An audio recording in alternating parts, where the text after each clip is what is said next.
Peace, peace. Greetings to you all. It's your brother Naheem, BKA Lord Abba, aka Mr. Just the Facts. We just gonna do a little open mic tonight. I don't know how long we're gonna be on here. I guess it all depends on how the conversation flows. So what I'm gonna do is I'm gonna wait for some people to get in. I'm in chillax mode tonight, family. As you can see, got my shades on. I'm chilling. I'm chilling. I want to see what the family has to say and what the family is talking about. Peace, Sister Brianna. I see you in the chat. We're gonna wait for a couple more people to come in. But like I said, open mic tonight. Anybody want to talk about anything? Matter of fact, let me start giving this Facebook link out. All right, I got some feedback. Start giving peace. Lionel Riley, I see you, fam. Give this link out to a few people.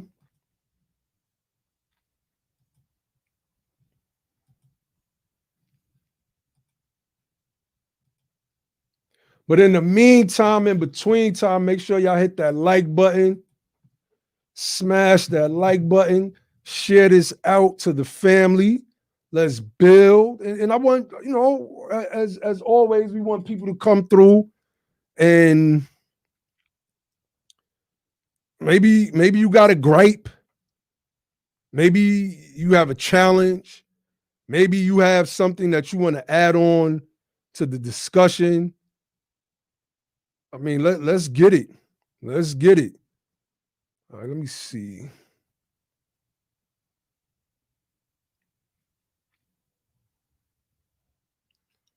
I'll bring you on in a few. Bear with me, fam. Bear with me, fam.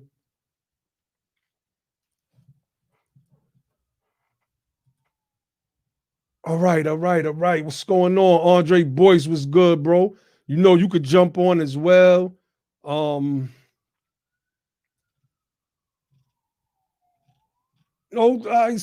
Juanita Murray, I see you. I guess we could start off before we get into this particular subject tonight by I don't even know if this is good news. This is my mother used to say a franc beats a blank. And if you're not from the New York City or surrounding areas, when we say franc or francs, we mean hot dogs. I had to learn that out the hard way going out of town in several different states growing up. But my mother used to say a franc beats a blank. The problem with this is that the government can do way more. They can pretty much, Brother Logic was breaking it down the other night. They could fund everybody at basically $1,200 a week if they wanted to. So let's go through a little bit of this. All right, I'm gonna put the link in the chat in a second. Let's see what they're talking about.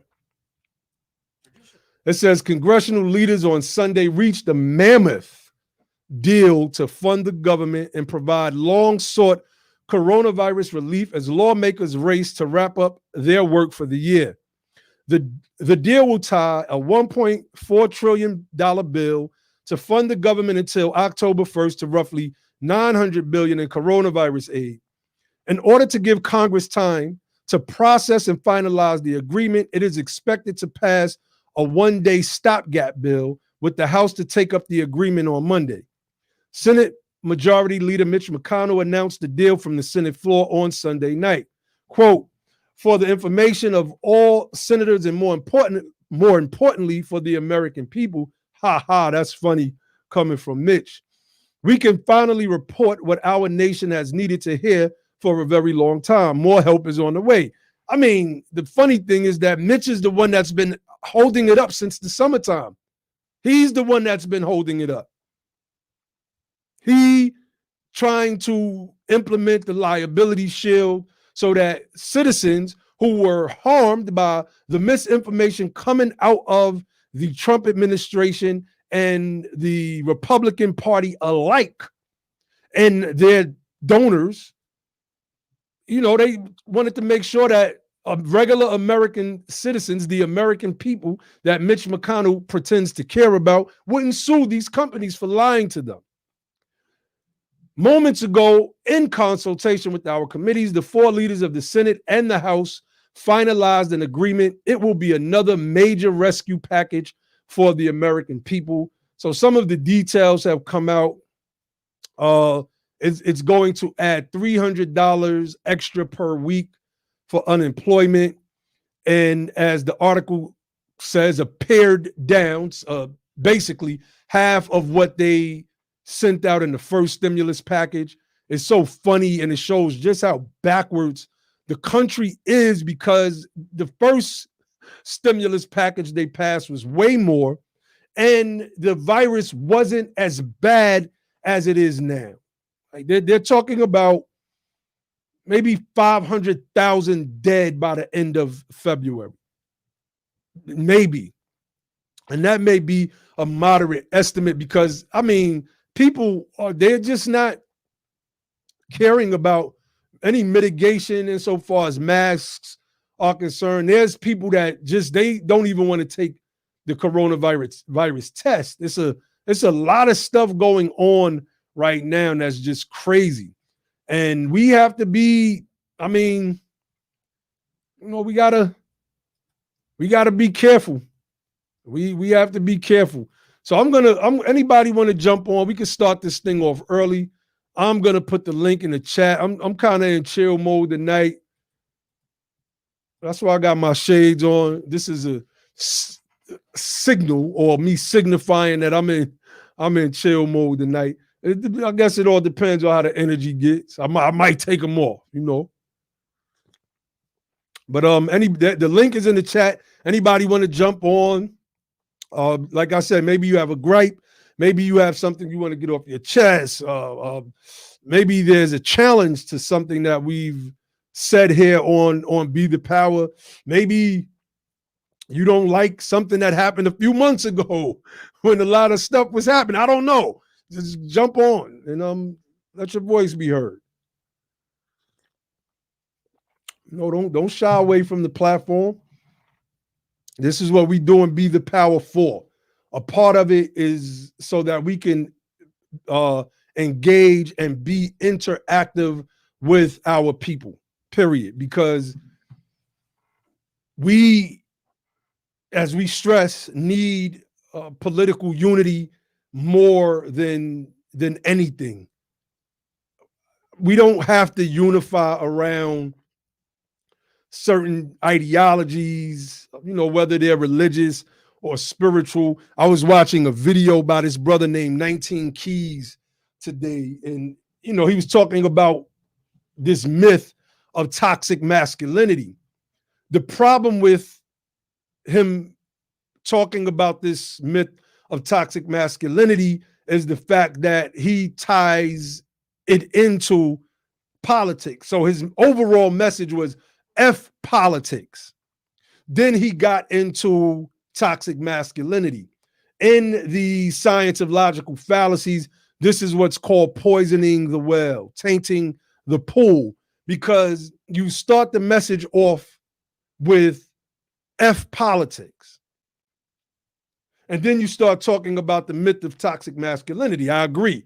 Toxic masculinity is a myth. There's no such thing as toxic masculinity. Some people are just bugged out, males and females, period. But when you tie it into voting and politics, the message says something like, we don't need to get into politics. We can govern ourselves. This is silliness. Yeah, of course we should govern ourselves. That part is real. But to say that governing ourselves is somehow a form of politics in so far as it moves the needle politically in any which way is asinine. It's a very foolish statement. And, you know, this is some of what we spoke to on the last live stream about people looking for an escape hatch. And a lot of these guys are, to me, they're cowards, man. They won't come have the types of conversations that are needed so that we can flesh out this type of mentality. Because once you start running down historical precedents and you weigh these statements with the historicity, then you see the statements are fluff. They're like, you ever burn a piece of paper and the ash is just a fluff. It's nothing. It's nothing. Shout out Riri. Shout out to the BTP mods that's in the building. I see everybody that's joined. Deborah Burrow, Vince Jefferson, Constance Gregory, peace, family, Metro customer. I see you. Swig 13. I got the link in the chat, fam. I was hoping some people would jump on early, man. They get in. That's why I threw the shades on so I could chill. But I definitely wanted to just come on and do a little Sunday build with the fam. You know, it's COVID. Some people are locked in their homes and they have a lot of downtime. I know I do. I'm doing Be the Power right now. And it's a way for us to connect and stay connected and continue to build, etc. So again, I'm gonna put the link in the chat again, just in case anybody wants to jump on. Like I said, you know, maybe you want to build on something, let your voice be heard on anything. Maybe you have a gripe. Maybe you claim Native American and you didn't like the last live stream. You know, come through. Let's get it in. Let's talk about it. Let's build on it. So, I mean, we can definitely get into some things though while we're doing that. Let me see.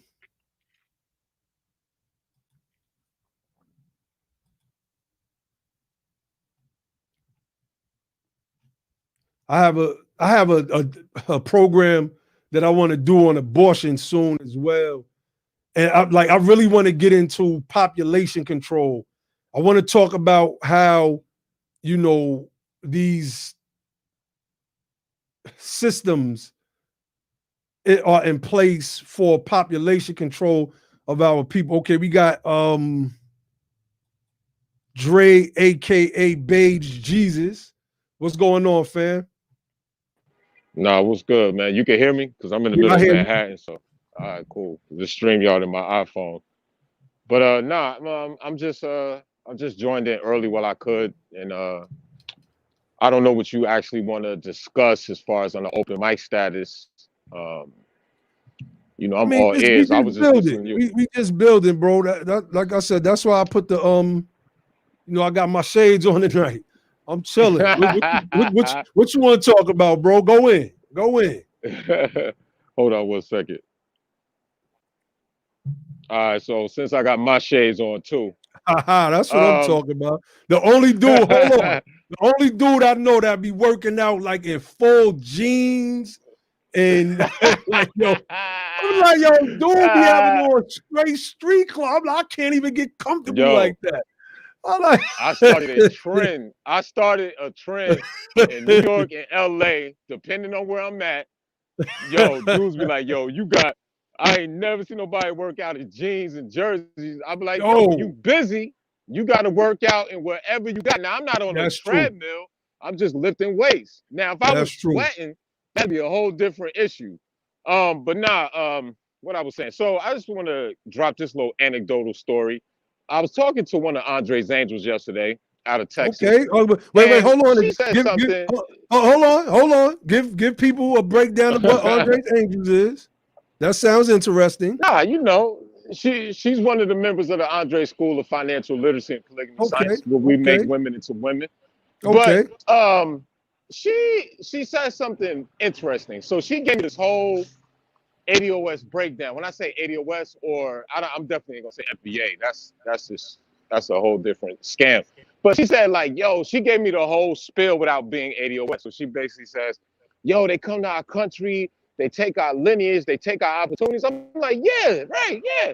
She said, but now this is what happened. Me and her got into it about Kamala though. And Mm-hmm. she agreed with me about Kamala. But here's what she said.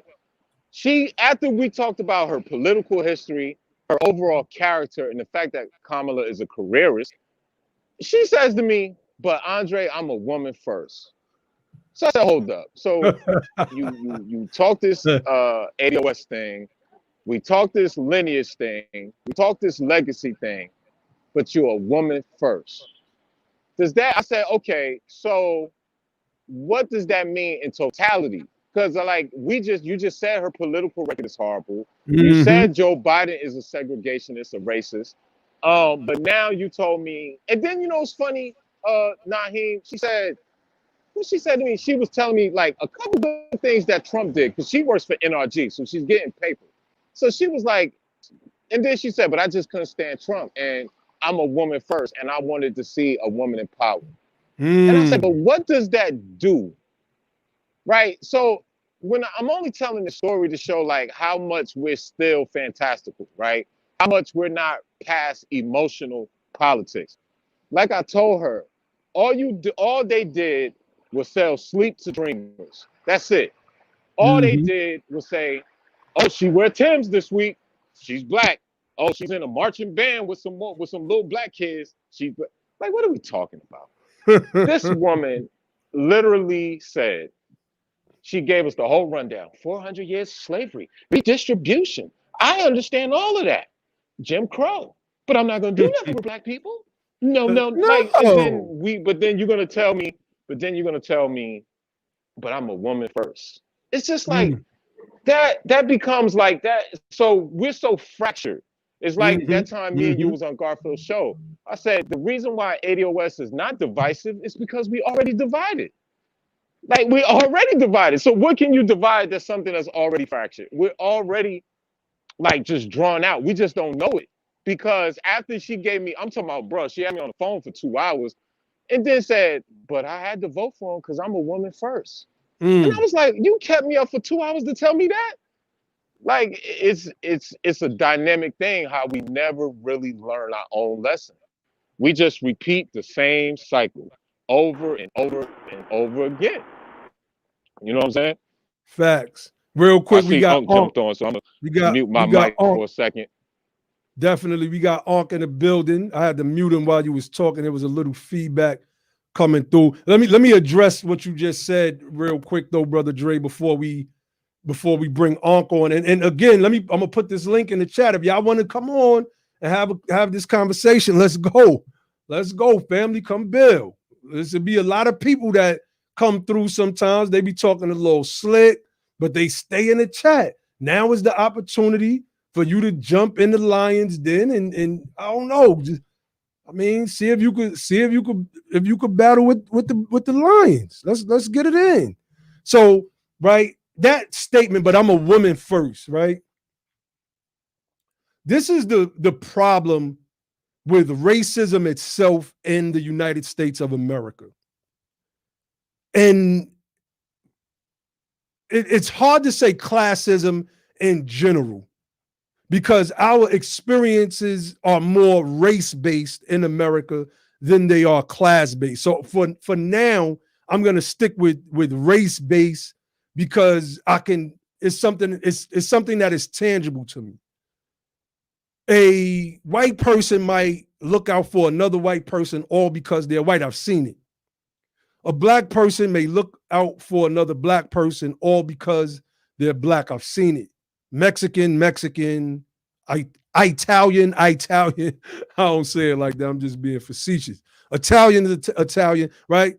So the problem with gender politics is, well, number one, what it's rooted in. It's rooted in the feminist movement, which it's hard for me to even say starts off necessarily as a noble cause because the founders felt that white women should be above black men in so far as suffrage, voting is concerned, right? So, but this spawned a whole beef between men and women. And this goes back, I could get into some like really medieval stuff, particularly coming from the European peoples, particularly. Like I can pull up a reference of this scholar from the 1800s breaking down how the gender war starts between the European man and his woman.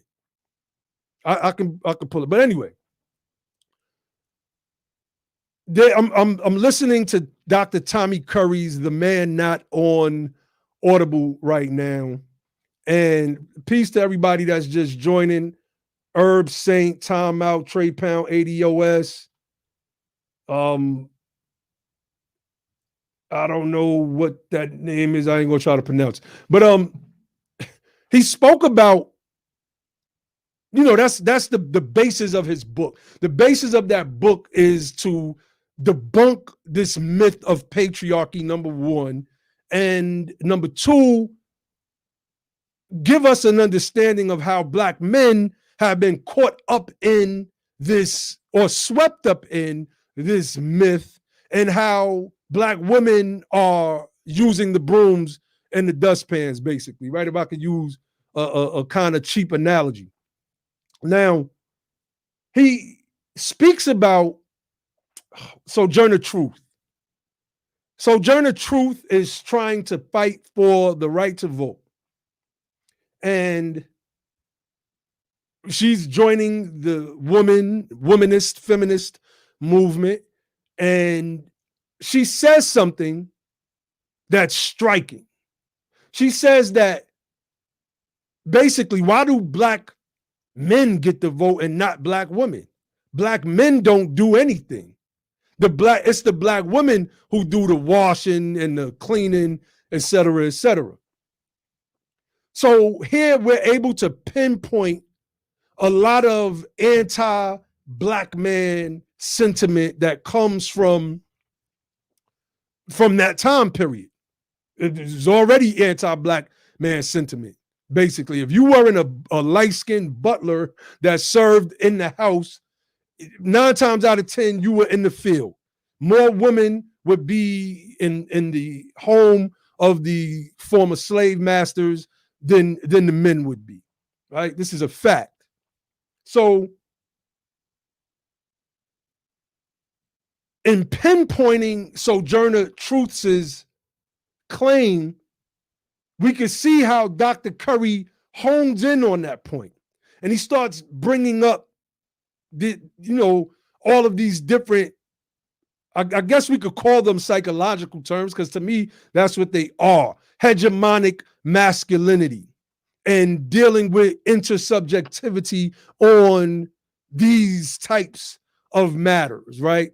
And so with hegemonic masculinity, hegemony meaning basically singular, oneness, and masculinity meaning manhood, that was something that was confined to just white men.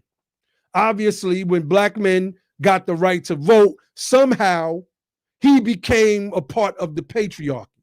When the man started to work and the woman stayed home, either way, Black men became a part of the patriarchy, while white women and Black women and most women were usually the ones that stayed home.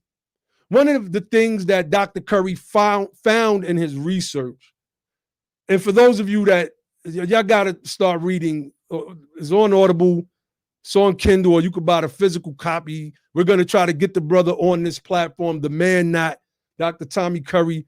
He brought up a study that showed that when a woman got into the same executive position of power, her attitude reflected that of the men. So masculinity wasn't the issue. It was the position that was the issue. So hegemonic masculinity was something that became inclusive with femininity insofar as a woman got a chance to be the boss. And I say all of that for a reason, right? the reason why this is a problem, like, you know, Dre was talking about what the sister said,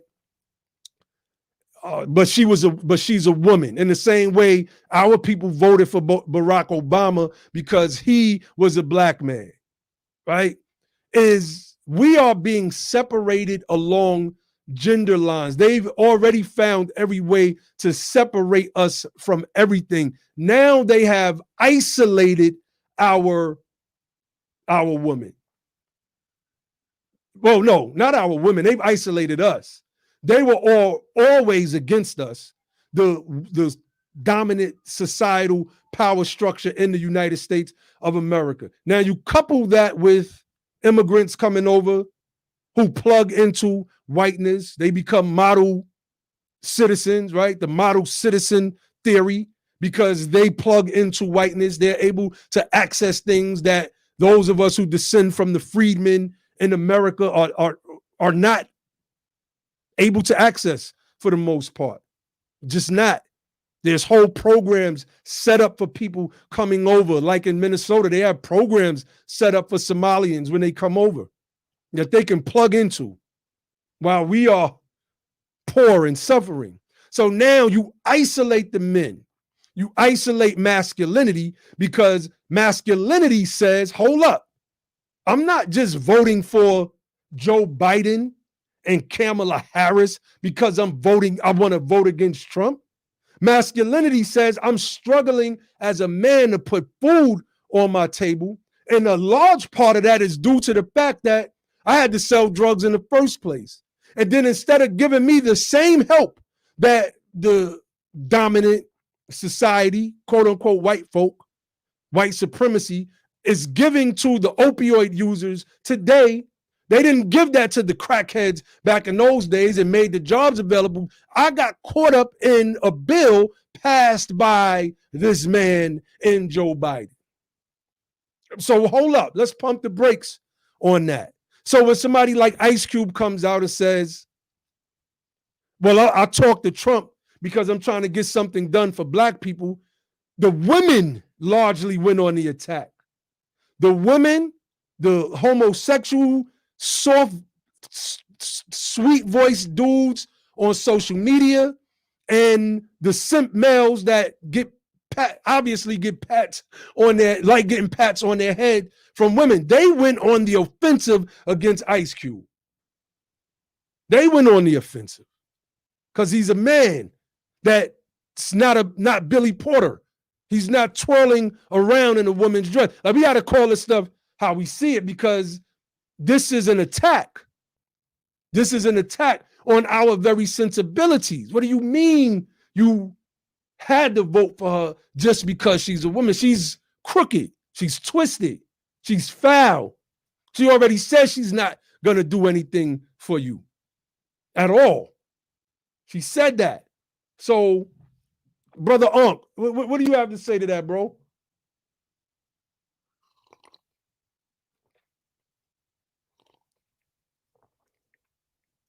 If you talking, I can't hear you, Unc. Is it my headphone? Dre. Can you hear me? Yeah, I hear you. You Hear Dre. me? Yeah, so this real Unc quick. Thing. Real quick. When I read Tommy Curry's book a couple years ago, the one thing I realized is this. One thing I realized is that all the information outside of the analytics and certain nomenclature that he uses, black women already know it. They just don't want to. They just don't want to like accept the fact that we are the bottom caste of this country. I'm telling you, if you really if you put 10 black women in a room, right, and you talk to them on a level of not about resources and actual money, but about integrity and the character of their man, they want the man with the money. Facts. Period. Facts. Hypergamy. You already know. You already know. Hypergamy. Brother Unc, I don't know if your mic is. It appears as if your mic is not picking up your voice.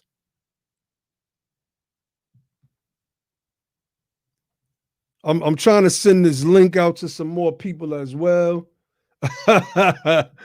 The people's ADOS North out in Cali said, Naheem, why is you wearing sunglasses inside? Laugh out loud. Because I'm in chillax mode tonight, sis. I'm in chillax mode tonight. I seen my shades. I was like, let me throw my shades on tonight.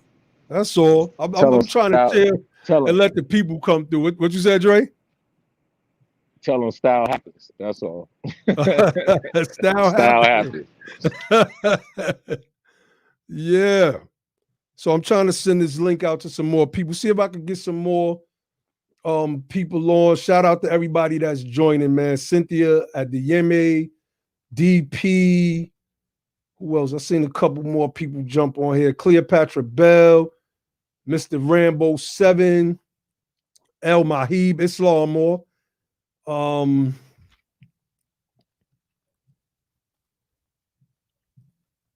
And let me see.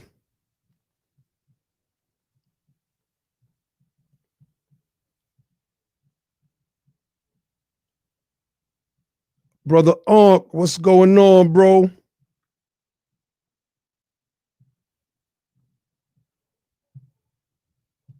Let me see. Let me see if I could get this link out.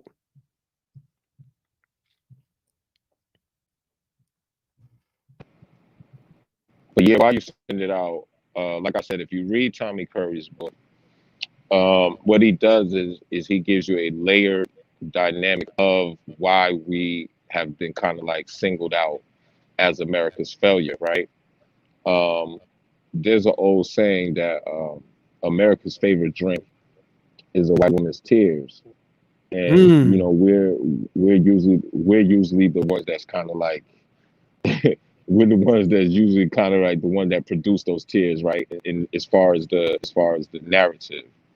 Um, but I think that a lot of us don't understand how important Hold the on, hold on, leaving of hold on. manufacturing. Mhm. Hold on real quick, Dre. My bad for cutting you off. I want to give a shout out to one of my bros from my hood. He's in the building. He just got diagnosed with COVID.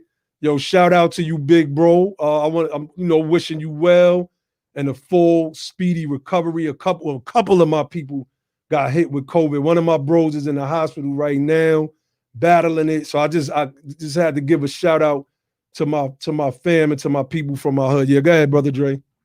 Nah, so what I was saying is, so I think a lot of us, when it comes to our demographic and our, when it comes to our relationships, we don't realize how important manufacturing and what we call blue collar jobs were in the 60s, 70s, and 80s, um, for our mom and dad, and how they kept your home stable.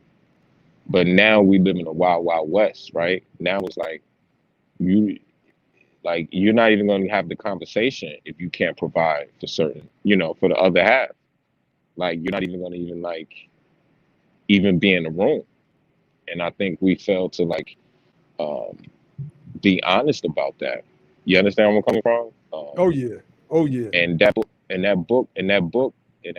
definitely gives it a valid, like I say, a more analytical Oh man. and a more psychological appeal. And I think that a book like that, right? And I often speak, those that build with me closely on an intimate level, they often hear me speak about doing starting a whole new organization. And in this organization, there are things I believe that should be required reading. And a book like that, in my opinion, is something that should be required reading. And not just required reading, it's required also as a subject matter, broken down into lessons, because until we understand what these Europeans have done to us and continue to do, then we're going to keep going through what we're going through. Brother Unc, you on Yeah, right loud, here. bro? Yeah, brother Aunt got something else going on in the background. But yeah, so books like that have, in my opinion, That because a lot of women don't realize that they are being puppeted by some highly skilled psychological puppeteers. They just simply don't realize that. And they're not seeing how we are being made uh, enemy combatants to each other. And any pushback to that is seen as, well, you don't like women or something? Like, what? How do you figure that? Because I'm pushing back against the things that you were programmed, so it's and it's a battle. It is definitely a battle. So stuff like that, it'll, like that book, rather, I believe should be required reading, and we need to break out of it. Like, we need to form, we need to keep forming. I always speak about unity and unifying with those that are ready to make moves. We got brother Ankh, the God Killer, in the Yeah. building. What's up? What's on your mind, bro? So what part of the conversation did I blink out? Oh man, I don't even know, bro, because you was up the whole time. So when you muted, when you came off mute, it I don't know. So all right, you was talking about how they use women, black women, and how they use our color, like colorisms. Yeah. And they use that in an election. Mm-hmm. And for me, that was kind of damning and diabolical. Ooh. To actually confuse the black vote using colorisms, non-scientific ideas, genderism, like that was just bananas for me. Like, hey, what's going on, Dre? How you doing, brother? I need you to hit me up so I can place an order, yo. I'm calling that man the cap maker, yo. He good at what he do. So when people said, well, like the vice president, she'll be the first woman, black vice president. I was like, what scientist agrees with that? Race is a social construct. And even if you went by the social construct, she would be a mixed president, which is cool to me. But don't use that. Don't play my intellect. The same way when Barack Obama, they say he's the first black president. And I'm saying, what scientist would agree with that? You know what I'm saying? His mother was white. Like, why does his mother have to get left out of it? Like, why can't she just be the first mixed president? Well, no, what games was they playing with our psyche and our intelligence? Yeah, you know what I'm saying? And it's amazing to me. Like, and then they hit you with, well, if you don't vote for me, then you're not black. Now that's a racist statement right there. On those things alone, I was unable to participate in that buffoonery. For me, it absolutely, like, I was confused in how intelligent people lost their way on that. It's common sense. Like, call it what it is. Barack was a mixed person who had an African family. Man, that's dope. Don't lie to me in front of my face. Don't bring back the scientific racism. Now you got me scared now. That's right. You reorchestrating the scientific racism of the day, where it said that black people wasn't people. They was partially humans. And if you was black, you were Negroid, Caucasoid, okay? And Chinese or Asian. Like, that was racism, where black people got the big lips and the tight hair. That's right. Yeah, that's racism. Black people ain't, that's not what that is. So the fact that they used everything to get their agenda across. And I was like, wow, man, I get it, but God, they don't insult our intelligence, man. So everything you said was right and exact on how they use us, right? Now they're doing it again, bro. Like, you know my lane, you know what I'm saying? And I understand my lane very well, right? And I actually appreciate what you're doing, particularly in this particular phase in your career. Just period. Like you the type of dude to read the damn Constitution. I know you did that before. you feel me? Right. When you was with the whole Moore's law and then you got to fight them about you making it up. Like, that was a good transition for you, bro. Look, we got all right. We got two people. We got somebody jumping on, but I got a question for you. I'm bringing you in, ADOS North, but let me let Ankh address this question from King Moss 87. He said, "Can you speak on the one drop rule? Also, do you agree with it?" It was racism, white supremacy at an all-time high. Race is a social construct. Simple as that. So one drop, this one. Now we're in the space age. We're in the age of genetics. The human genome has been mapped out. So all that is out the door, man. You know what I'm saying? We're a sum total of our ancestors, whether it was white, black, Chinese, whatever the hell you want to call it. And there's different varying degrees of how many markers you get from your family line. So now I don't agree with that. That's racism. What, one drop, you black? No, that's a bunch of malarkey. And anybody that support that is nonsense, and it keeps up the racism, white supremacy. And when I say racism, white supremacy, I mean by getting mistreated because of the color of your skin or your perceived notion of one drop is a black thing. Man, that's crazy to me. That's nonsense, man. So that's like saying one drop, you white. You got one drop of white blood, you white. One drop of Native American blood, then you Native American. That's what the African American be doing. They get their DNA test and be 0% Native American. Native American. Like 0.5% Native. Yeah. Imagine that. My joint says 0.5% Native American, and now I'm running around holding up a paper like, look, 0.5% is right here. I'm Native American, man. Forget the other 88.9% that says I'm sub-Saharan South African. I don't care about that. Yo, peace, brother Josh, my BTP brethren in the building. But let me let ADOS North come in. Did you have anything that you wanted to say or share, sis? Can you hear me? I was trying to unmute myself. Yes, yes. Okay, hey, you guys. And I think I already answered your question about my shades. So please, no. Really? That's what we're doing today? Okay. That's what we're doing today.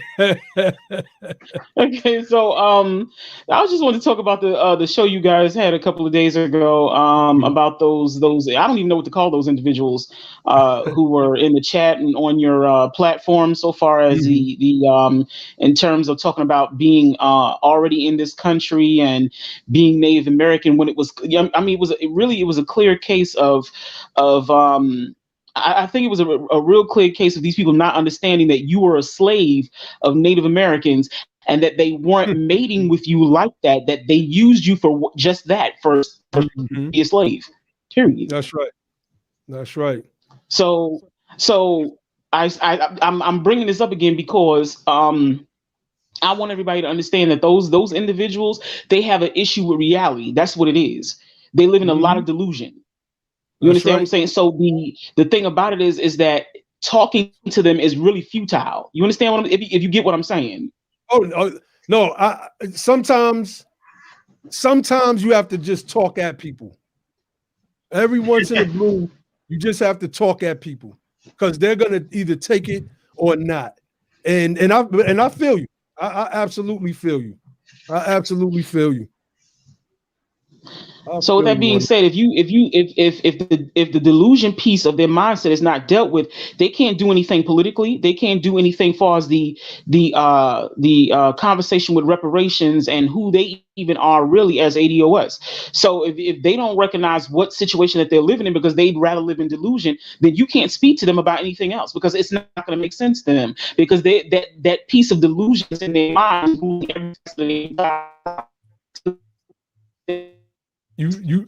You breaking up, sis.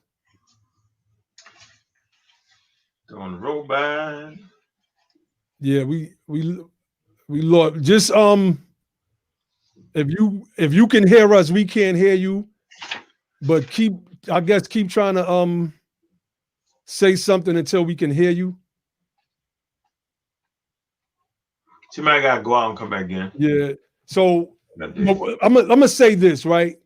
Because at the end of the day, for our people and for the love of our people, even if I'm talking at them, I still make a plea. And the plea that I made was centered around the fact that we have a bunch of groups who are anti-political. Earlier, I spoke about 19 Keys and how he did a video on toxic masculinity. But before he starts the video, he poisons the well. by saying F politics, which basically means F the political machine. It is the political machine that runs this nation. Right now, they're about to give stimulus checks out to people, right?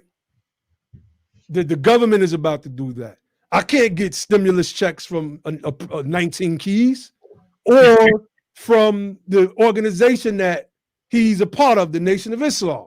They asking me for money. You see what I'm saying? So, I mean, you know, it is what it is, right? So, I mean, like, we have to, regardless, make the plea. We understand. We got to understand what America did to us, man. Josh, you want to speak to that, bro? Yeah. I mean, I just kind of piggybacking. Wait, hold on. You could come back on. Oh no. Oh, she said she's done. Her internet is messed up. Okay. Yeah, go ahead, brother Josh. Yeah, man. I feel North when she said people had an issue with reality. And it's like some people use what they call consciousness as just like another drug, you know. It's just it's another drug, and you always got to get a way. When I say a drug, it's a means of escaping reality, you know, because it's just we have to operate and live at such a substandard, you know, due to wealth or due to trauma that we may have been, come up with due to our environment. And so people like, man, it's a tough thing when you got to face that you don't have the access to be able to escape that through any type of inheritance or any type of opportunity, and nobody's going to come save you. Nobody. It's just, and then you look around at everything and you try to figure out how like it's got to be something else. There's got to be another way that this can't be life. There's got to be another way. So then you're more susceptible to, even though you know it's some bull crap, right? You have to feel like you have to accept that it's something else other than what it is. So I mean, otherwise, I mean, you just feel, because what that does is that gives you a sense of hope, and people need hope to keep going. They need hope to keep going. If you can put your explanation on something else other than the reality, then you can live another day. You can have something else that you can keep moving on about. You don't have to face the reality that you've been bottom casted, that you're owed a debt. And I think another thing is too, you notice that a lot of times when people bring up these outside arguments, well, we are Native Americans, we whatever. I think part of it is avoidance of the work. You know, it's because when you say I'm political, that means you have to take political action. That means you have to be willing to fight for something. That means you have to be willing to get in a game. You're not just on the sideline. You're not just in the stands. You actually have to actually train. You have to actually compete. You can fail. You can get embarrassed. You're gonna have to be accountable. And these are all things that I think people are looking to avoid, you know. One more other thing that I want to say that we didn't get a chance to hit on when we were talking about that Native American. Damn, I didn't forget it that quick. So yeah, I'm moving around, y'all. I don't got we my done notes. Battled these people. It's so funny, right? You got Ankh sitting here. Every time he come on, we talk about little battles we had, but we both was battling those abos, as they call themselves, the Aboriginal indigenous groups. I was battling from the MST of A, the Moorish Science Temple, and Ankh and them was battling them from the Afrocentric perspective. So they was really getting killed on both sides. And the problem, I think, is, you know, when you let up, then new iterations of pseudos. And when you hear people saying pseudo in the way it's being used, you got to thank the man that's right there, my brother Ankh, on the screen. Because he's definitely the one that started saying it. I know that's the reason why I'm using it in the way that I use it, because of Ankh, right? So, you know, a lot of them guys, man, they just like you were saying, Josh, and like I was saying on the last live stream, you know, these guys are looking for an escape hatch. And for a lot of us, we don't understand. We look at the political machine as something that we can't be a part of.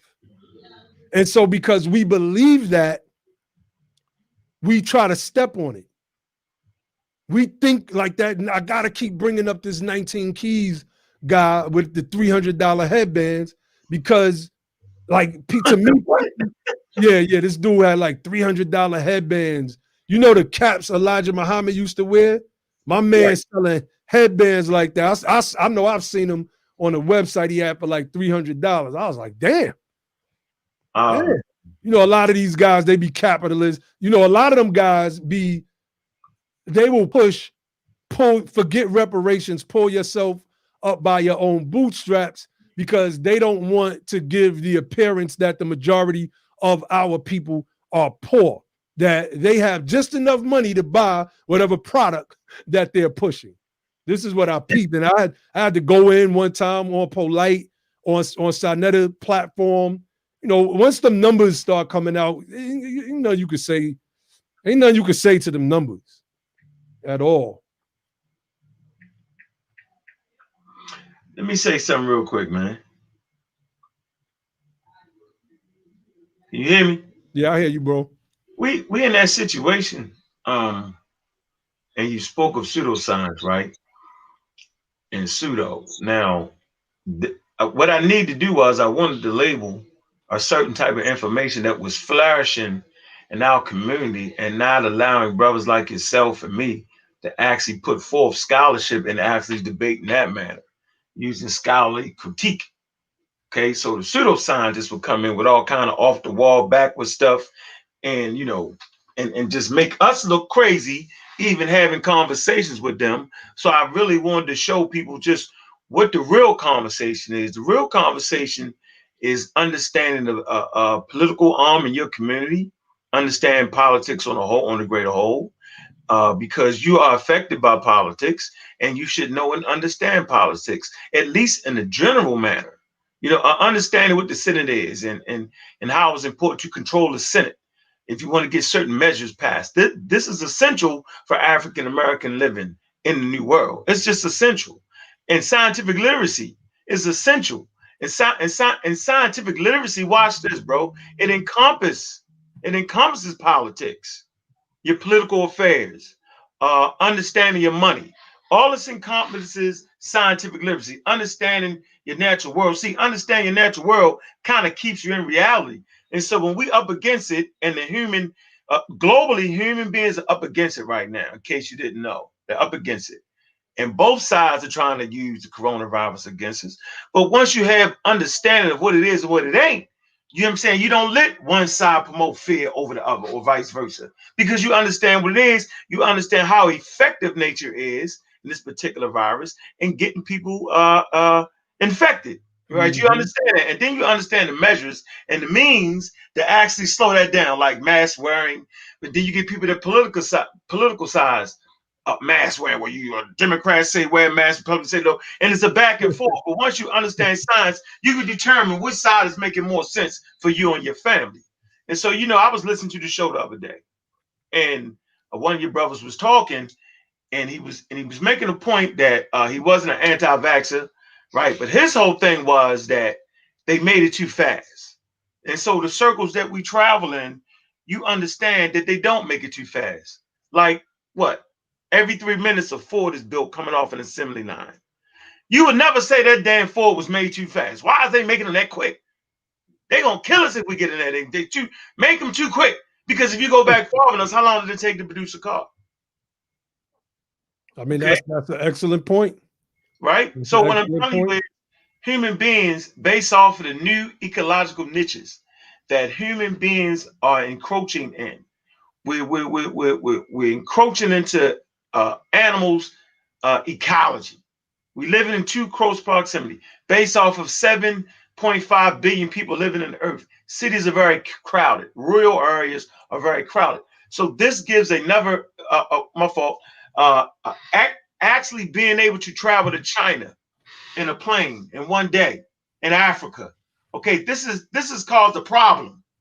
This problem is triple than it was during World War II when the troops came home and spread the N1H1. You know what I mean? That catapulted us into the 1918 pandemic. You know what I'm saying? Where people was piling up bodies in the streets. If we didn't have refrigeration, you would have seen those bodies piled up in the streets, and then you would have really understood what's going on. And so it's important for us to know that the answer to the question on if the vaccine was made too fast, the answer is not answered on social media. You don't get the answer from social media. You don't even get it from the news. You get it in the journals where the scientists are actually producing their works, actually looking into it, actually letting you know what the technology is. So technology allows things to happen fast. So what used to take 3 to 5 years can be done in a couple of months. And so this technology is not new. The mRNA vaccine is not new. It's about 30 years old. 20 to 30 years old, they've been dealing with this. Now, they didn't have FDA approval, but they was using it in animals, vaccinating animals and stuff like that. And actually looking into it. The SARS, the MERS, okay? This form of coronavirus been out. There's 4 strands of the coronavirus that actually produced the common cold that we've been dealing with, okay? The other 2 strands is the MERS and the SARS, and this last one, you know what I'm saying? The 2, coronavirus 2. So it's 7 strands. So the coronavirus is not new to human beings, right? But the SARS, coronavirus 2, is brand new to the human immune system. This new particular mutation or adaptation. So that's why it was essential to understand evolution, bro. Because that right there, you would understand that. You would understand there's a new a mutation taking place in Europe right now. So the vaccines have to be evolutionary minded. Our way of thinking has to be evolutionary minded. And any medicine that any herbologist would actually push in our community, that particular herb has to be evolutionary minded. Because you could treat me with an herb, right, on Monday, and 6 months later, that same herb ain't working based off of evolution. But if you're denying evolution, how can you be a good herbologist, right? If you deny evolution, how can you understand COVID-2? How could you understand it? How could you understand whether the virus was being produced? The vaccine was being produced too fast. How could you understand that? And if you don't understand what pseudoscience is, what the pseudos do, how can you understand how they attack us on social media? They not only attack us on social media, they the single most reason why, not the fact of certain experiments that white people did on us, is why we're in fear. Most people didn't even know about that. How about that? How about that, bro? Most people didn't even know about the Tuskegee experiment. Most people don't even read enough to know about certain things that Europeans has tested us in. They don't even know about that. But what they do know about is that anti-vax community that produces stuff on social media, YouTube, TikTok, Facebook. They do know about that though. And this is how we are being infected again. We are being infected by loser ass white people, bro. and guess who brings the virus to us? Why didn't somebody tell me that Naheem had a whole cat? But anyway. Oh, my bad. Yeah, that's my little kitty right there. So now let me finish this part. All right, go ahead. Let me hold on. Let me give a shout out to my pops. Shout out to my pops, the God of law forever. Peace, God. Glad to have you on watching. Yeah, go ahead, brother. So how did loser crazy white people get in our community? It started with the start of the conscious community. The conscious community is a new element. The elders brought that nonsense to us. The elders, the pseudo-scientists brought that to us. Look, I seen a video, man. This dude, Young Pharaoh. This dude had, he had 21,000 live. Oh yeah, he the man. And he's tapped into that right wing. He's tapped into them right wing nuts, the anti-vaxxer, anti-mask conspiracy theory. He was calling to get on Tucker Carlson and like, you know, right-wing media. You know, a lot of these guys, he did his thing. He did his thing. Yeah, no, you know, hey, he did, right?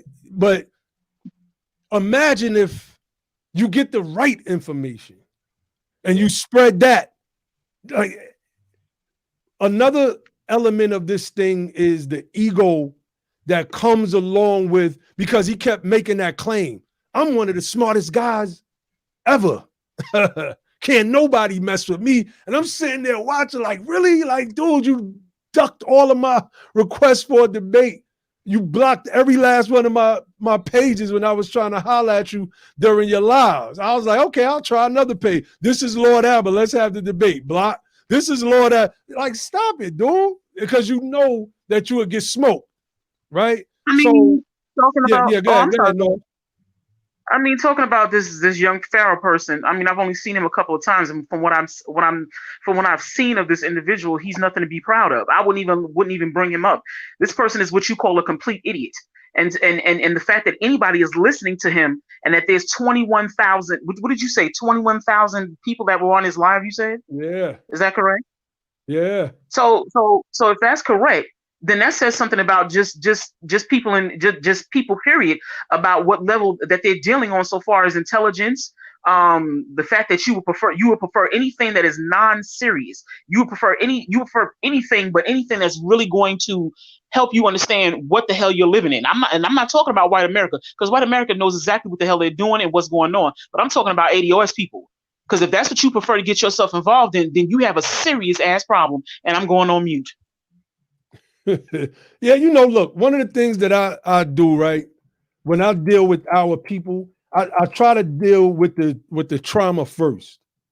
And as bad or as messed up it is, I deal with the trauma first. As bad or as messed up as we are as a people, I try to deal with that element first and foremost. But we got somebody else on the back room, North Khalifa ADOS. Is that? No, I mean NorCal GA ADOS. Peace, NorCal man. GA, yeah. How y'all doing, man? Oh, we doing good. We doing good. Thank y'all for continuing this keeping the strength of our movement. Your audio is kind of bad, brother. I'm sorry. Can you hear me now? Yeah, I hear you much better. Yeah, man. Thank you for keeping this this black movement or whatever, knowledge building or whatever you call it, man. Keeping this thing strong. If you don't practice, we get weak again. We don't want to get weak again, man. You know what I'm saying? Thank you for doing it, man. Oh, I listen to you guys religiously, man, because you guys got good facts and good, sensible arguments. Honest. And you know that really makes sense to me. I enjoy listening to you, man. I'm calling from North Cal. I'm originally from Augusta, Georgia. Okay. Well, my grandma at age 7 picked cotton. All right. You know what I'm saying? Wow. A sharecropper. All right. And they got a uncle who lives in like one of the suburbs of LA. He from Augusta, Georgia. He picked cotton at age 7 too. He's still living right now. All right. So I tried to start recording him and his experience with cotton, man, picking cotton. You know what I'm saying? Because I tried to start going around and just interviewing all these people who are still living, who experienced that type of trauma and everything, man. And when I started listening, man, I just didn't have a stomach to do it. You know what I'm saying? I just didn't have a stomach to do it. You know what I'm saying? Because the way he was describing it was the degrading work. Not only was it hard work, it was degrading work. All right. So, and I can tell you, my grandma's hands were, I noticed that her hands were stuck in a certain position there. And I was like, what? Well, she got the carpal tunnel, and the day she died, her hands were in a claw-like. She could never really grip anything most of her life.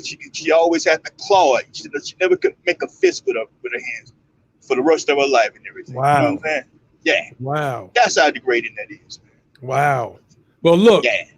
I had a voice message last night. I had just sat down to eat. I must have missed the call, and it was Lillian from Washington, D.C. She said, I'm one of your aunts. Give me a phone call. I'm like, I don't know no aunts named Lillian. I'm like, but she said my name, Naheem. So I'm like, well, obviously, this is somebody in the family. So I gets finished eating and I calls her back, and it's my grandmother's sister on my mother's side. And we had a nice conversation. And man, she was telling me so much stuff about growing up in South Carolina. And speaking of cotton, it was one of the crops that they picked as sharecroppers, etc. And she was breaking it down to me how they would basically till their own land. Now they're trying to make money. But the way kids and everything out there, man. That's right. Kids and everything out there. And the way these Europeans set it up was that by the time these devils took their cut, our people basically had nothing. It was nothing. So you work the whole day trying to earn $15, let's just say, and you leave the day with $3 for $15 worth of work. You see? So, I mean, it's sad. And that's why I have to get up here and continue this fight. That's why I was calling the Aboriginal, indigenous, autochthon Indian people who are really America's descendants of slavery cowards on the last live stream. These people are trying to run from the fight. They're not trying to equip themselves with the battle gear, the tools, the weapons of war, proverbially and realistically, needed to fight against the very things that are oppressing us. They're cowards. There's no other. Yeah, go ahead, sis. And that's exactly why, and because it's kind of an overlap, so I don't know when you're finished talking or when we start talking. So I do apologize if you weren't done. No, go ahead, sis. With that being said, that's one of the reasons why when you let me up, that's one of the first things that I wanted to address, because just talk is exactly, I mean, I'm talking about, it's right on point of exactly what's in these people's brains. You are afraid. It is the sector of people who are ours, who are afraid. That's literally what it is. If you cannot move out of that mindset of delusion and being afraid, then how can you address anything else? And when you simply won't look at your history and ask yourself a question. Did your people come from slavery? Did your people pick cotton or whatever the case may be? Did you have a grandmother? Just like this I can't really see his name, but he was saying that I think he said his grandmother, her hands were shaped a certain way. That was, I guess, from picking cotton, being a sharecropper. Did you have that happen to you? And not you specifically, but I'm talking about your lineage. And if it's yes, then what the hell is your problem? See, they're gonna say That's no. my question. Look, sis, they're ashamed. No. They're ashamed, man. They're ashamed. I mean, I went to school at Red Cliff on the Red Cliff Plantation. All right. You know what Red Cliff Plantation is? That's in Beach Island, South Carolina. My elementary school was on the ground of Red Plantation. All right. And when we used to go and visit that plantation, because it's still built now, we used to go and build that and visit that plantation house. You know what I'm saying? I'm small. I'm a kid. I don't know what, I don't know, my history and everything. I'm in the kindergarten. You know what I'm saying? We used to go down to the cellars and whatnot. And you could see in the cellars and everything, you could see in between the mortars of the bricks in there, you can see fingerprints and stuff. Like, guess who those fingerprints probably was, man? Oh yeah, I could imagine. Guess who those fingerprints probably was, man? Yeah, Red Cliff Plantation.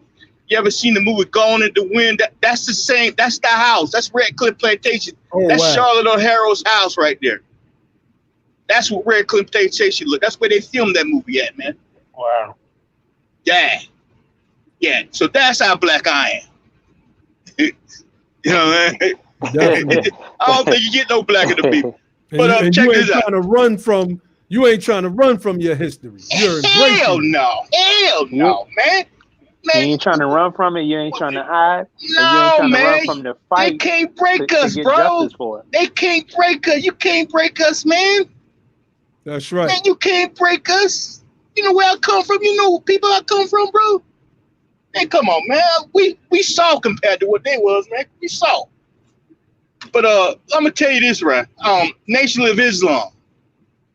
You know what I'm saying? I always had a problem with them, man. And maybe you can explain this to me, man. Is it me or do I always see the leaders and stuff? They always promote high yellow dudes and stuff. Like, what's up with that, man? Look, I've heard that before.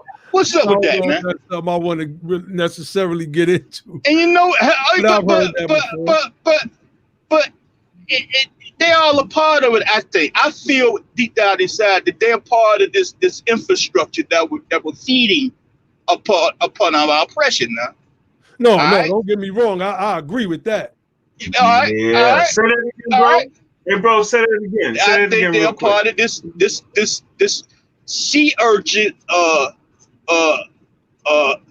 bottom dwelling infrastructure that was feeding on our oppression, man. All right, they dare to paint a rosy picture.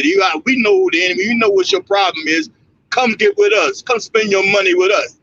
You know. Yeah, that's terrible, but I I wanted hate to bring up one say, thing. Man, and I I'm ain't got no glad you problem said saying it, because you know, I already took Shahada, man. But and also, I got one last thing to say. And I'm gonna get Assalamu up. alaikum, brother. Assalamu alaikum. Straight up. So like him too long, man. We big up the Muslims over here. But check this out. Check this out. Check this out.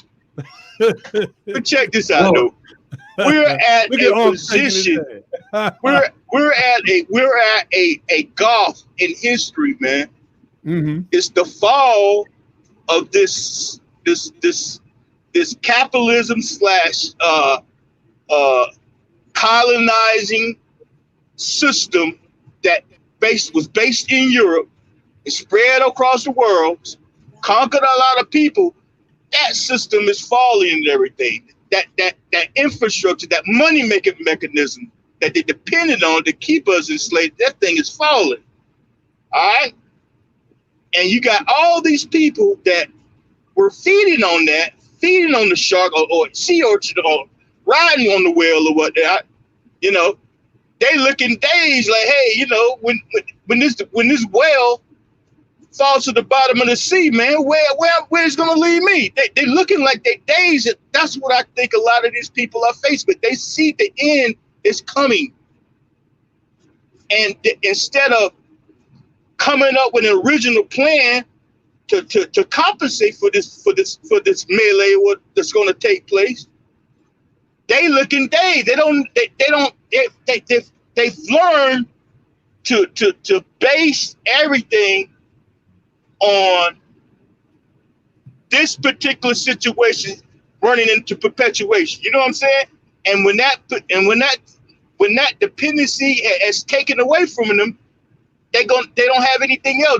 They can't say the white man is doing it. This white man. They have to come and actually doing the work and actually build political organizations, real political organizations, going to empower black people. And that's what they got a problem with, because ain't none of them went into empowering black people, because if they wouldn't be still in this situation.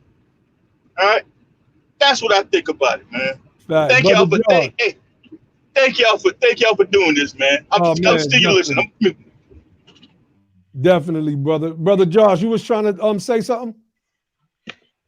Nah, not on that topic. I'm gonna leave. We're gonna leave the Nation of Islam alone today. I'm gonna leave them alone today. We've been beating them up a little bit. yeah. They get plenty work over here. So. We be beating them up over here. Yeah, man. But I'll just say too, you know. See, another thing is when a lot of the ideas that people talk about are like national ideas, but the majority of the fight that people are gonna have to deal with are going to be local or state. So I think by people having such a withdrawn position or withdrawn ideology where they're just kind of like withdrawn, trying to escape out of a system, knowing that you're not going to go nowhere but down the street and back home because you ain't got no money to be going nowhere else, to be uprooting and going to other countries. And even if you did, what do you look like uprooting and going to other countries when those people are taking whatever they have for their whole life to uproot and come over here? And watch this. They come over here, and then they cloak themselves in what is supposed to be you, what people think of you, and all the benefits that was fought and bled and died for by your ancestors, and to get a benefit as a minority or a person of color or as a so-called black person, they getting them benefits, they getting them contracts, they getting all the subsidies, grants, whatever the case may be, everything that's on the table. And then we talking about we want to withdraw and be out of the system so we can take and uproot and go somewhere else. Well, you don't get nothing. That ain't you got to go and put in work over there to fight for some type of rights or any type of set aside. You still gonna have to fight over there too. Why don't you just continue to fight that your ancestors had here, where you actually got a justice claim, where you're owed a multi-trillion-dollar debt? Oh, now I remember what I was about to say. Look, check this out, y'all. And I want everybody to understand this. For those people that are talking about we're indigenous, autochthonous, Native American, we was the Indians and we was here, just understand this. The justice claim as who you really are, American descendants of slavery, is way bigger than that. Exactly. Let me give you an example. See, when you talk about, well, we owed all the land. Okay, so which tribe are you gonna tie yourself to? You talking about the tribes that was already that already had treaties with the government? You talking about the tribe that already was given half of Oklahoma? You talking about which tribe are you talking about when you say we?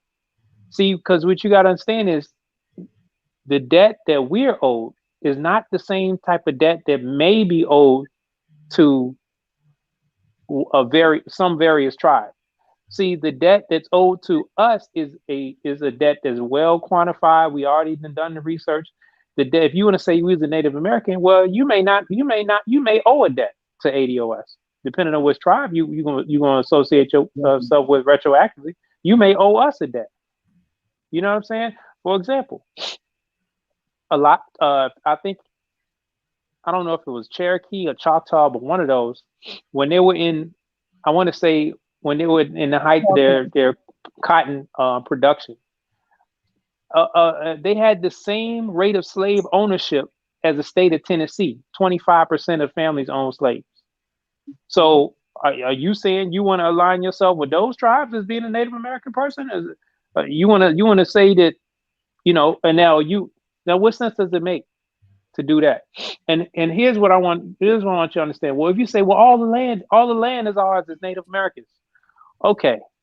Well, now we talk about closing the racial wealth gap. We talk about the 10 to $17 trillion or whatever, $20 trillion. All right. But if you really want to get like the real total for what we really owe, you gotta calculate a lot of other factors in there. And we don't talk about this because this news came out earlier this year, but we talked about it one time on one program, but we didn't really want to put it out there because the right wing was running with it, trying to disparage it. And that is a lot of economists and researchers came together to try to calculate what like a real total for reparations would be, not just what we are asking for from the U.S. government because it's doable and feasible, like the 10 to 17 that Darity is talking about, but the actual total when you want to tally up what is really owed to us. Like you calculate the damage from being held against your will 24 hours a day, 7 days a week for generations and generations, for not only for the forced labor, for rape, for degradation, for all of these things for generations and generations. The total came to $6.3 quadrillion. Now, if you don't understand that that's bigger than any bag that any Native American group can have a claim to, I don't know what you're thinking. Excellent point. $6.3 quadrillion. Do you know what that is? That equates to the whole total wealth of the whole world is about $300 trillion, right? Now we know over 100 of that is just in the United States, and over 100 of that is just in the hands of white Americans. But 6.3 quadrillion represents 20 times the wealth that's held in the entire world. So we already know that that's not possible to pay. And what the right wing was doing is they were putting that out there because that's such a ridiculous and impossible number that it would take the attention away from the 10 to 17 trillion that we're asking for. So in a way, they're kind of admitting that what we're asking for is reasonable and feasible. So that's why we focus on that. But I just want you to understand, if you're trying to make a case for reparations, the best case that you can make is being American descendants of slavery. It ain't no Native Americans and no autochthonous and you was here before and we was here before at 13. Look, you can't, number one, you can't make the case for that because you don't have no proof. You don't have no records. You don't have any science is not behind you. No scholars behind you. Nobody's going to count David Icke, and nobody's going to count nobody that you can quote off of YouTube. And not only that, Josh. Go ahead. And not only that, Josh, it really adds to the fact of that this is a lot of time what I tell ADOS people. Do you understand that you literally made everything? And you were talking about that quadrillion number. So that's basically admitting to the fact that you owe us everything that you sit on, everything, the air you breathe, the streets you walk on. You owe us everything. You would not be living if it weren't for us. How about that? Just think about that, right? You see how much OJ had to pay? Now imagine if it was like 4 million OJ cases for every single year, right? Imagine that. And now imagine compounding those dollars for generations and generations and generations. Like that's just and that's just murder. Like that's just one part of the tally.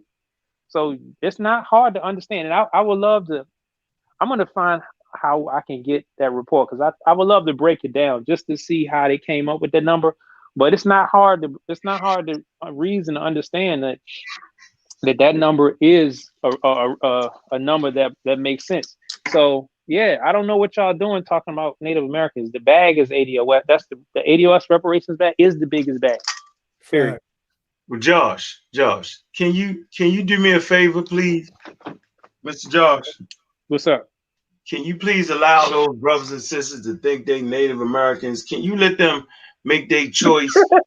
Take that, please. That way we can get a bigger split. Look, that's one of the let all of them do that, right? Let all the black people that don't want to take the vaccine, let everybody do that. And those who got some daggone sense, let's follow the way.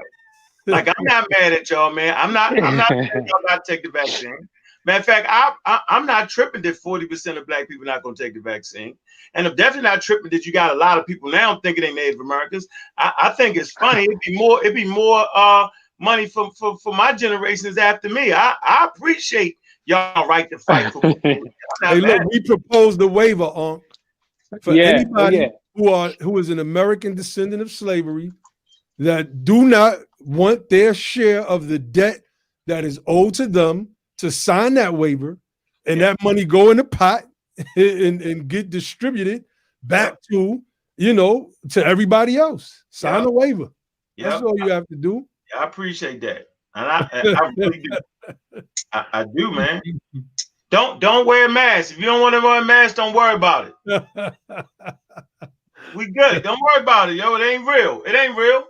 I hear you. Yeah, man. And I'll take that money when you talk about that waiver. Yeah, go on ahead and put that right in my account. I'll take that. I'll run with that, and that's just what that's gonna be. Yeah. You know what I don't like though? I don't like when people claiming that they're not this and not this, but yet they open their mouth up against what we're doing. That I don't appreciate that. Simple as that. I don't appreciate that. Yeah, you just I mean, just be quiet and let us get what we get. Why are you fighting on their side like that? That's what my brother Ali was saying on the last live stream. He said, look, if that's what you want to identify as, then fine. But you can't come on and force me to be this idea of what you think that we are.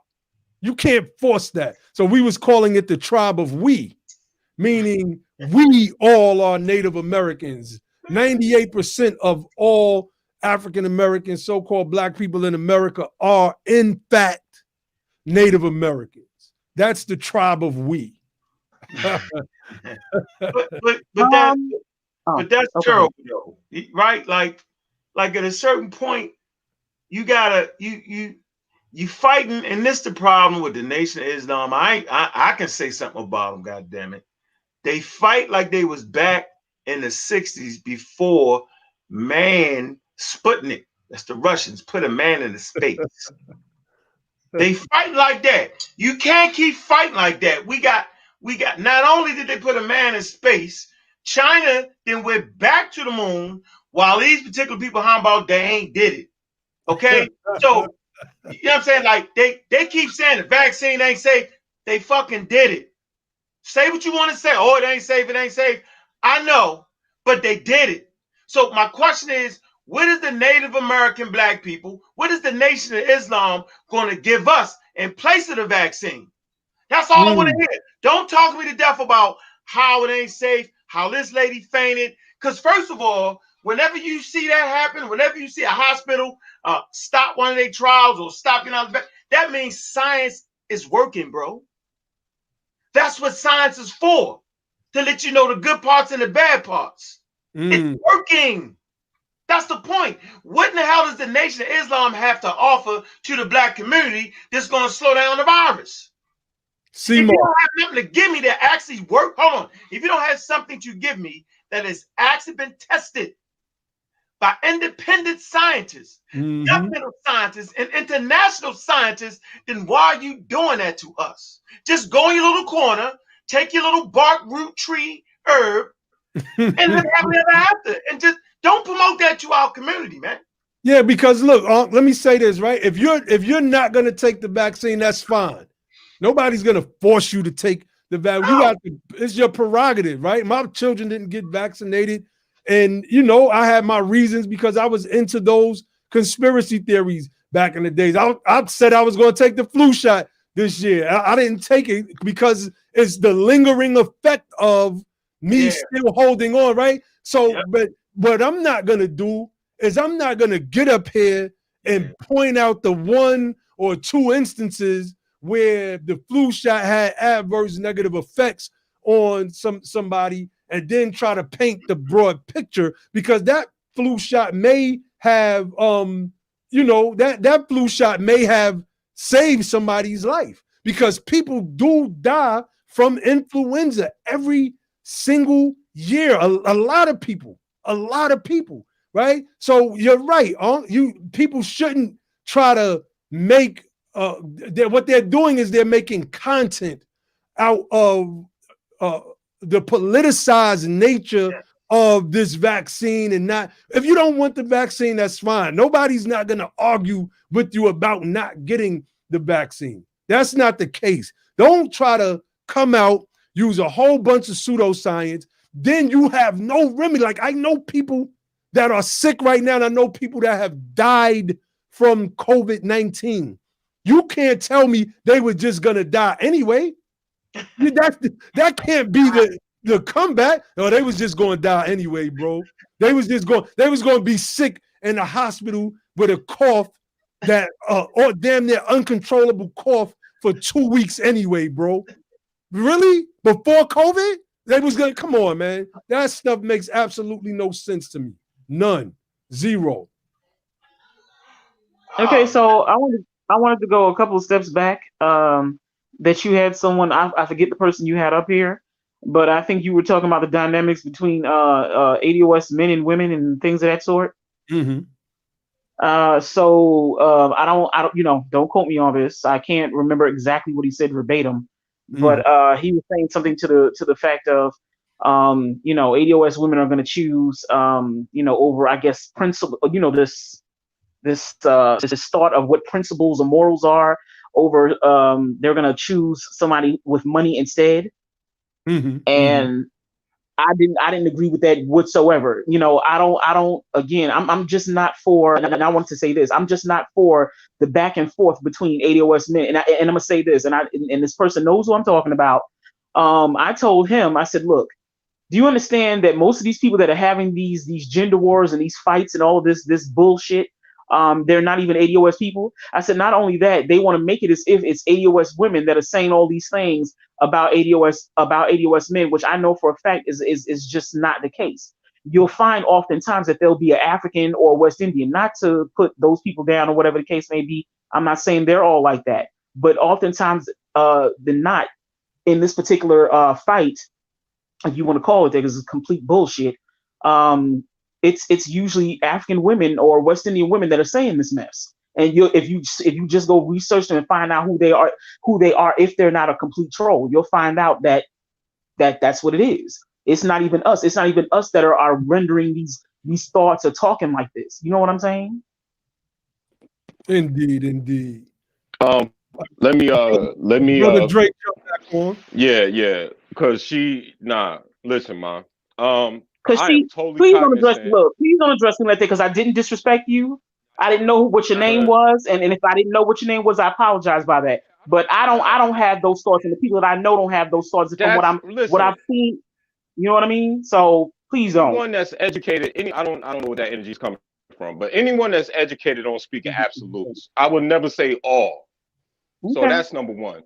Number two, okay. I'm being honest. If we're talking about my sample size and we're talking about my experiences, I do it all. Naheem will tell you, I'm on Facebook all the time trolling them on that topic. And they all say the same thing.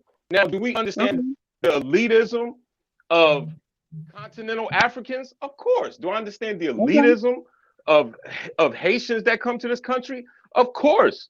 But that book, Tommy Curry states in that book, A Man Not, when Tommy Curry shows, they use that against us, period.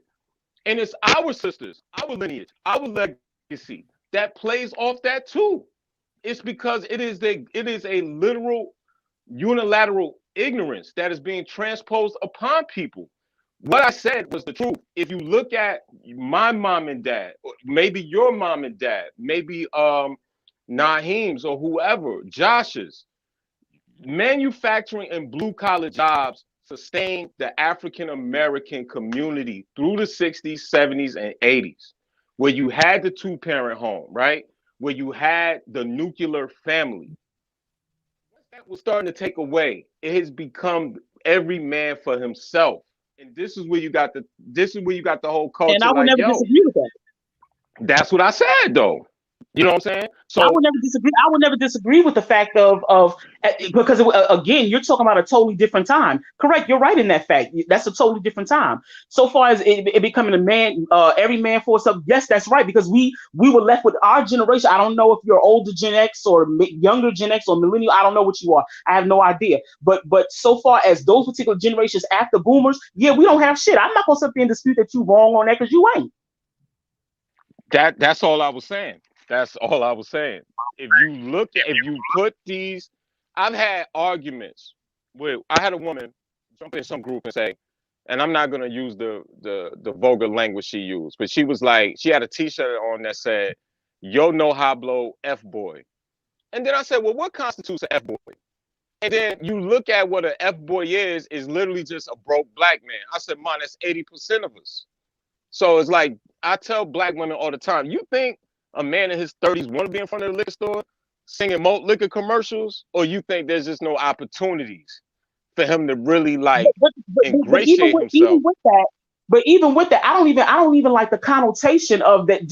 See, let me just explain to you my thoughts out of my head. First of all, I don't even get with this BS that it's just a, and I don't even like the term black man, but ADOS man standing in front of a liquor store. I think that's absurd. I think that's a lie. I don't think we just standing out in front of no liquor store. What I was trying to say is this: I'm not for the back and forth. I'm just not. I don't put down ADOS men, and I'm not gonna sit up here and put up with the fuck shit if an ADOS woman is talking crazy too. But you're not looking at the facts so far as, we have our issues, fine, but the issues that we have don't come from us. And I don't need us sitting up there being blinded by the fact that we have issues that didn't come from us. That's what I'm saying. I don't want to hear all of the gaslighting and we do this and we do that.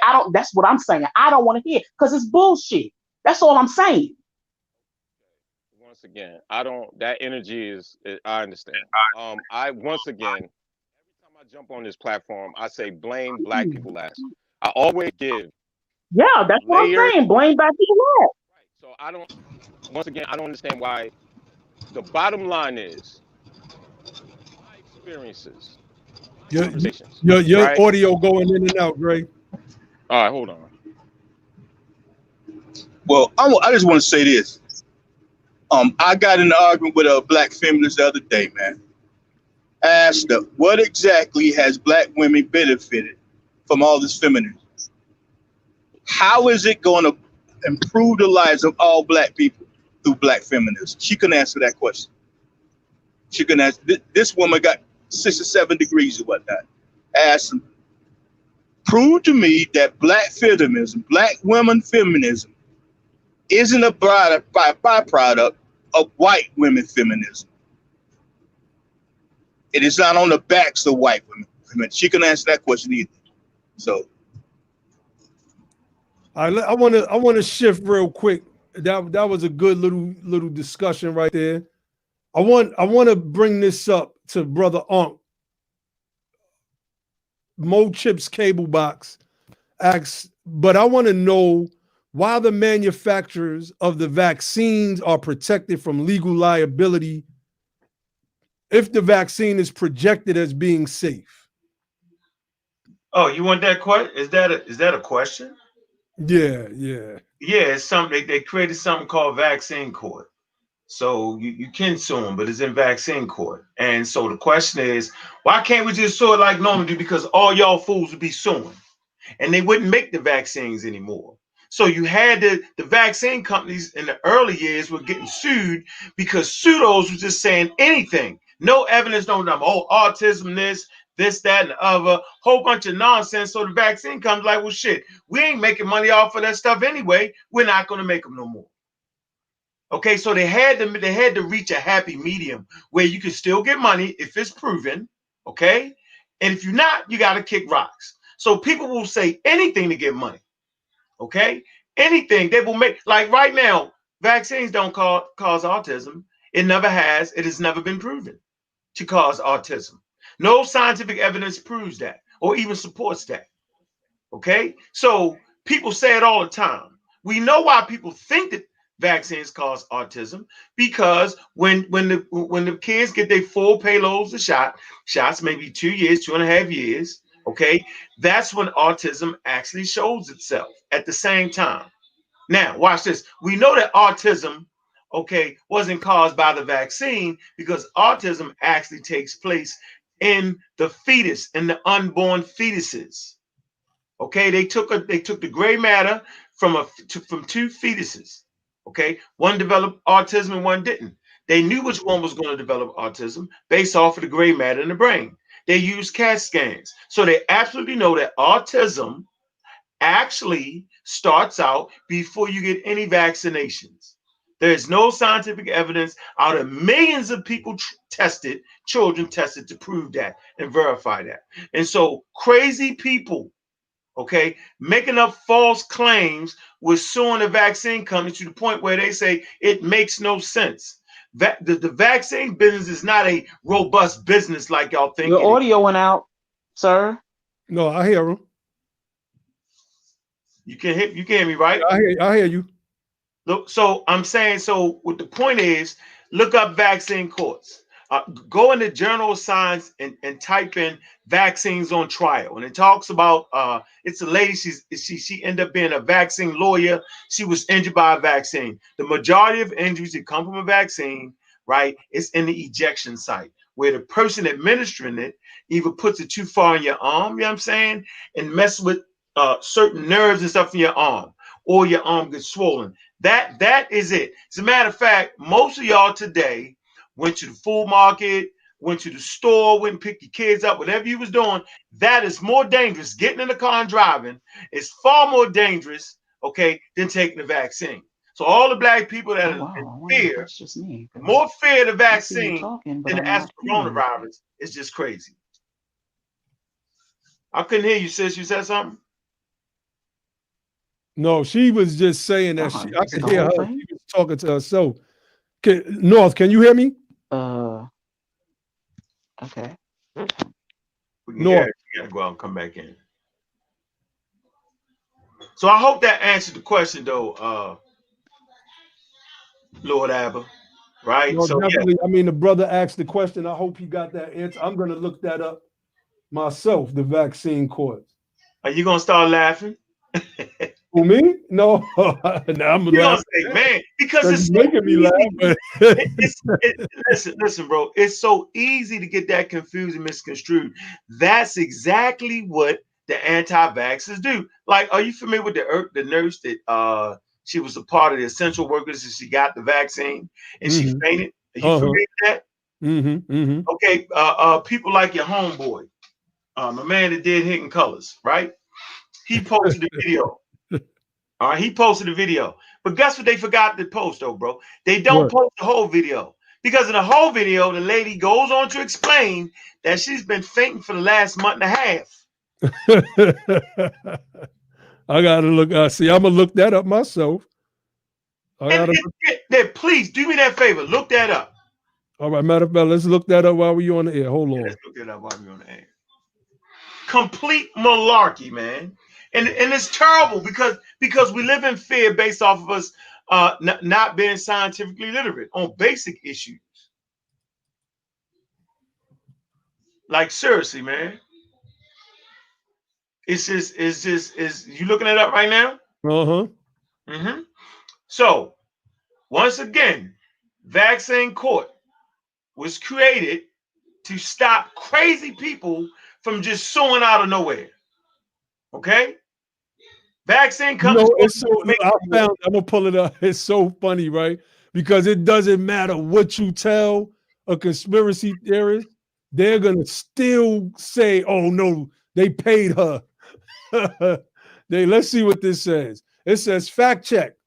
Nurse who fainted after COVID-19 vaccine has an underlying health condition. It says the claim, a nurse fainted after receiving the COVID-19 COVID-19 vaccine. This week, frontline healthcare workers, let me try to get to the clip. The video clip of a nurse who fainted about 15 minutes after she received the vaccine have spread rapidly online. I know I've shared it a couple times. Some accompanied by claims that the reaction is proof the vaccine isn't safe. I'm sorry, I'm feeling really dizzy, the nurse remarks, midway through speaking with the press. She then stumbles and faints into the arms of a nearby doctor. The nurse would later explain her reaction had nothing to do with the vaccine itself. So let me see. Watch this nurse. Let me see. Okay, how can you say beyond a reasonable doubt that the vaccine didn't cause this, she wrote. So it said teenager posted a similar clip. No, hold on. Let me say something about that real quick. Go ahead, bro. All right, wait. Hold on. All right. It's true that Tiffany Dover, a nurse manager from Catholic Health Initiatives Memorial Hospital in Chattanooga, Tennessee, fainted shortly after she received the COVID-19 vaccine on Thursday. The moment was caught on camera by local news outlets, but the incident was not indicative of any safety concerns with the vaccine. Dover explained that she has an underlying health condition that causes her to faint when she experiences pain. Just said sometimes it happens at the injection point. It says, I had a syncopal episode. I don't know if I pronounced that correctly. Yep. I have a history of having an overactive vagal response. And so with that, if I have pain from anything, hangnail, or if I stub my toe, I can just pass out. It's common for me, she said. So, I mean, what you was going to say, Josh? Yeah, I was just gonna say, for people that want to be conspiracy theorists, people need to be conspiracy theorists that with conspiracies that make sense behind like human nature more than some type of grand collaboration amongst a think tank of people who probably had conflicting interests, right? So the human nature is going to be greed amongst, if anything. So if I were to make a conspiracy theory based on this, I would make one saying that maybe somebody who has a bunch of money and a bunch of power that's shorting Moderna and Pfizer stocks. You know what I'm saying? Probably did that, or somebody that has or maybe it's Moderna somebody from Moderna paid her to faint so they can paint some type of tainted vision on the Pfizer vaccine or something like that. I would come up with a conspiracy theory that actually makes sense based on greed rather than a new world order or some type of reduce the population stuff. Like, come on, man. If the virus is killing people, I don't know what happened, North. You got bumped out. You put your security, your conspiracy theory hat on. But I don't know, sis. You could hear us. I mean, we could hear you, but you couldn't hear us. Then you couldn't hear us anymore. Yeah, come back in. Just come back in. It's Zoom. That's how Zoom do sometimes. This stream yard, but yeah, it's my fault. My fault. The stream yard. You asked me, it's basically all the same stuff. One brother always try to get on. Our brother out of Harlem, our brother Prom, aka Macaroni Matt, and he could never get through. He just tried to get on tonight, and it still happened. Some people Dre couldn't get on at first through StreamYard. It was something with Google Chrome. Use computer. It tell you use the damn computer and connection. Yeah, no, but you can use the phone. It's just some people have some type of bad connection with Google Chrome, which is required for StreamYard. But yeah, so family, we wanted to just kind of extend the conversation. Like I said, it's Sunday. We need to build. We need to keep discussions going, and I know that a lot of us are locked in, and rightfully so. Take precautions.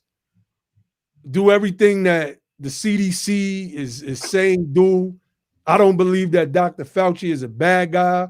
I don't believe that Bill Gates is behind a scheme to eliminate the world's population. He may be. He just may be. I just don't believe that. That doesn't make me right or wrong for not believing it or believing it, right? So at the end of the day, it's my opinion. Can we speak to that though? Can we speak to that? Go ahead. So let's look at Bill Gates. He's a billionaire, right? If you know anything about money and business, when you got that kind of money, it's important for you to give a lot of it away. You can't keep it unless you give it away when you reach those income brackets. If anybody know anything about that? So let's look at it for sure. That's a question. Is Bill Gates trying to kill the world by means of a vaccine? So I want y'all to know they got 225 years of working on vaccines. In the Americans, you got violation. That comes from the African brought that to the United States. And with that technique, it caused the first scientific experiment on understanding populations that got vaccinated, got violation and didn't. So this is the first case study in the history of the world occurred based off of African genius where they say, okay, 6,000 people got smallpox, 1,000 died.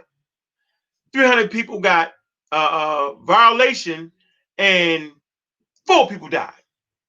See what I'm saying? So they right there, they understood that it's better for 4 people, for 3 people to die, 4 to 3 people to die out of 300 people than 1,000 people dying.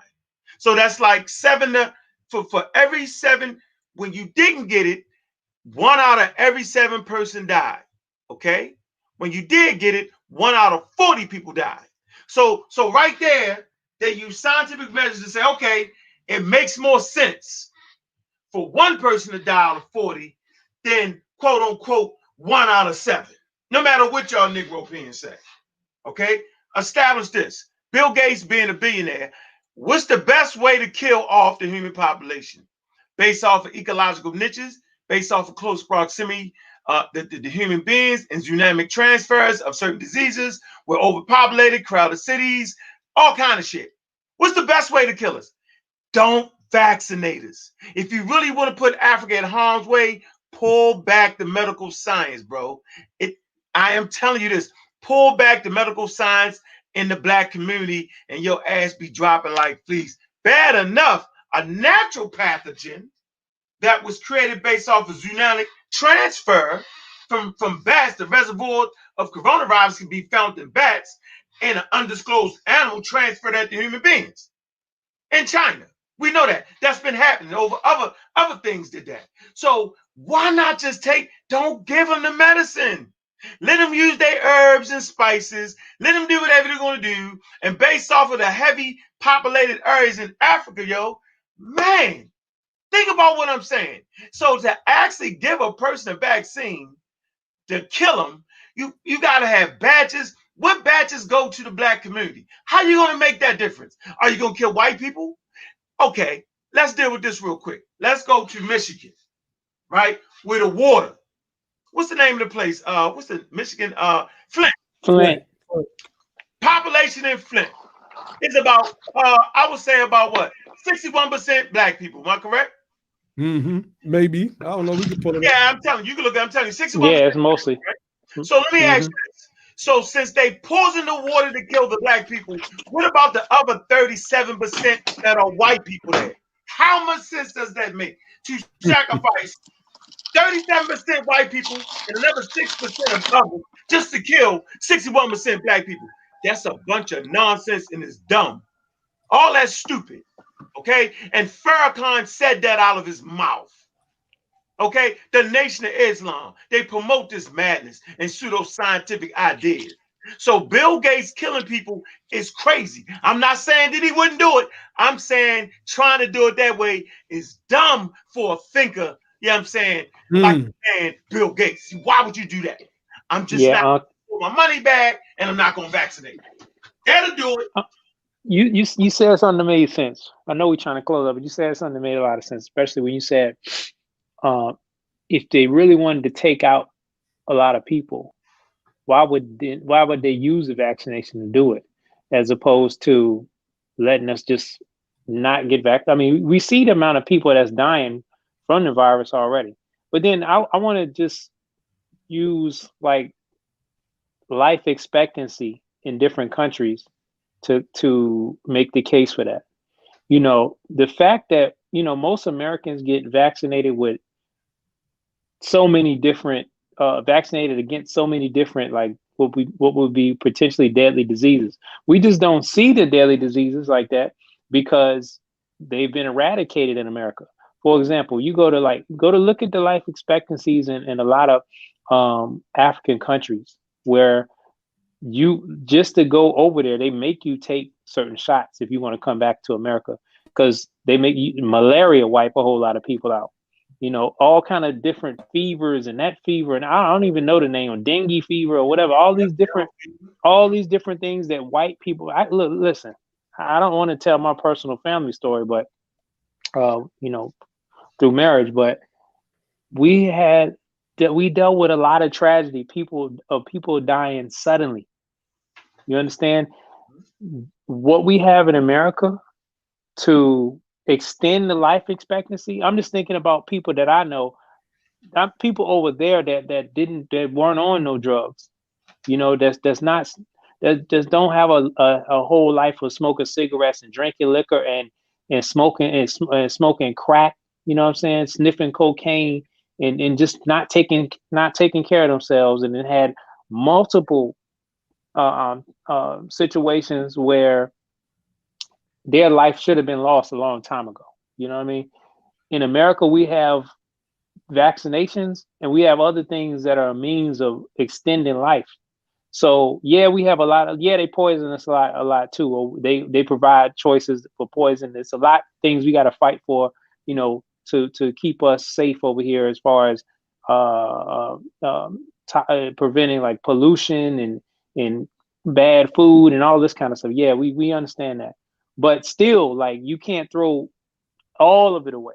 Like, some of it is actually helpful. So I feel what you're saying because when I think about see, most of the time when people talk about Africa, they talk about, you know, an idea. I'm talking about like firsthand knowledge of people and seeing how easily life is lost because they don't have what we have in America, and certain systems are not in place.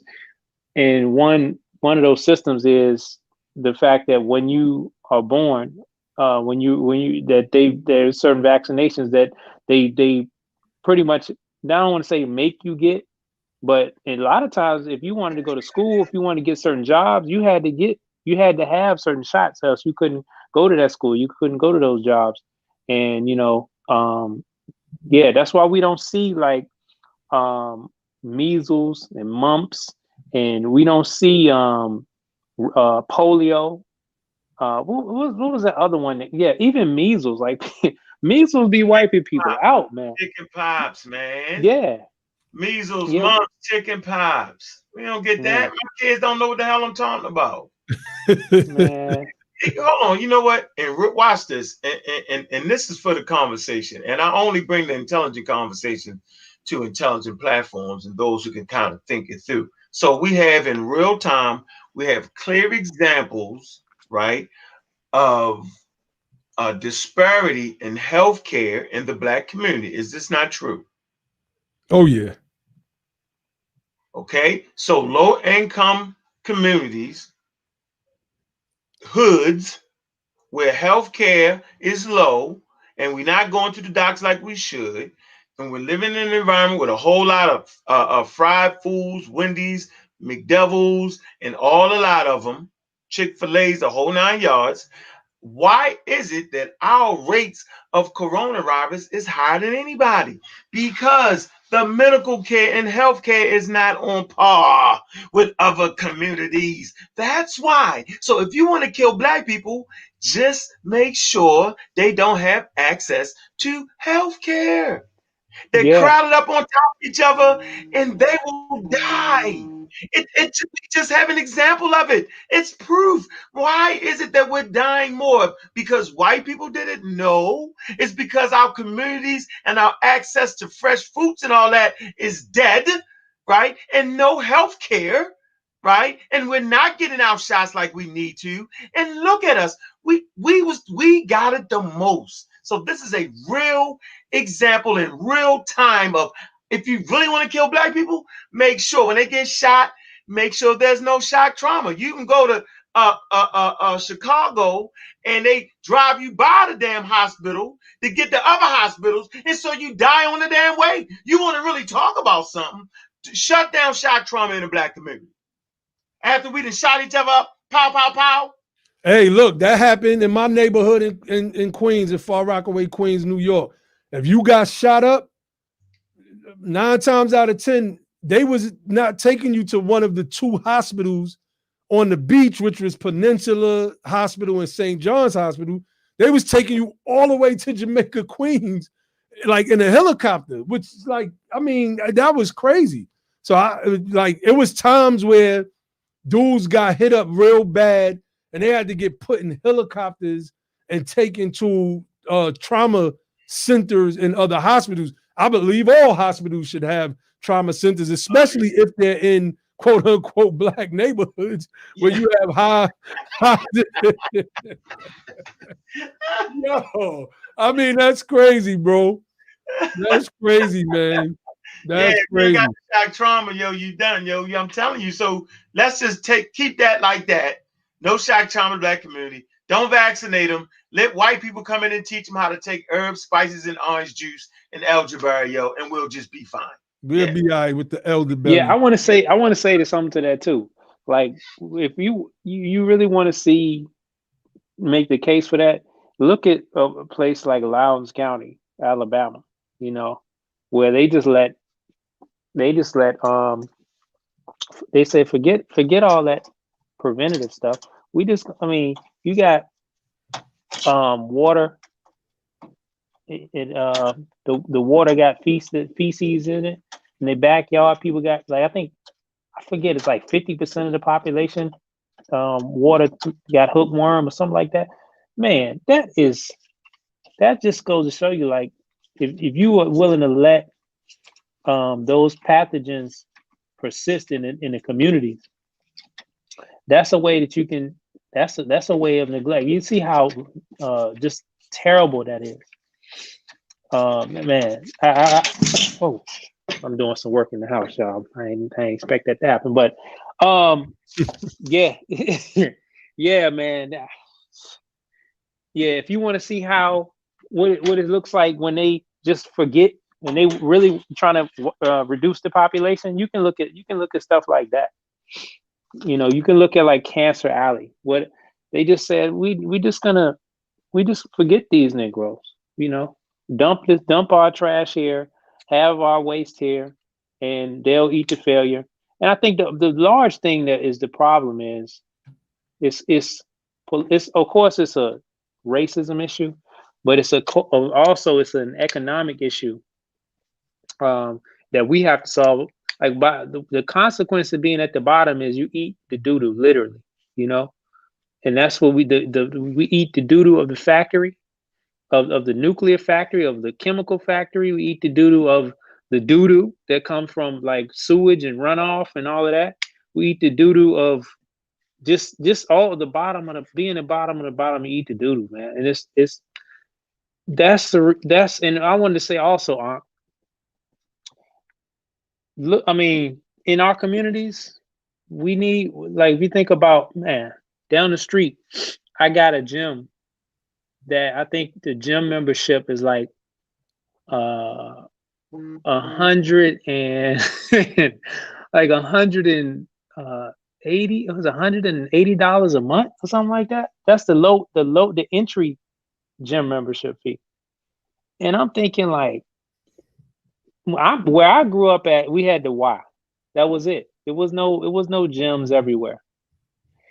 And so if we won't go into the gym, where were we really going? Where were we going to exercise today? It wasn't no sidewalks. You could go for a jog at night, and you can get up early and go, and you won't run nowhere in the dark.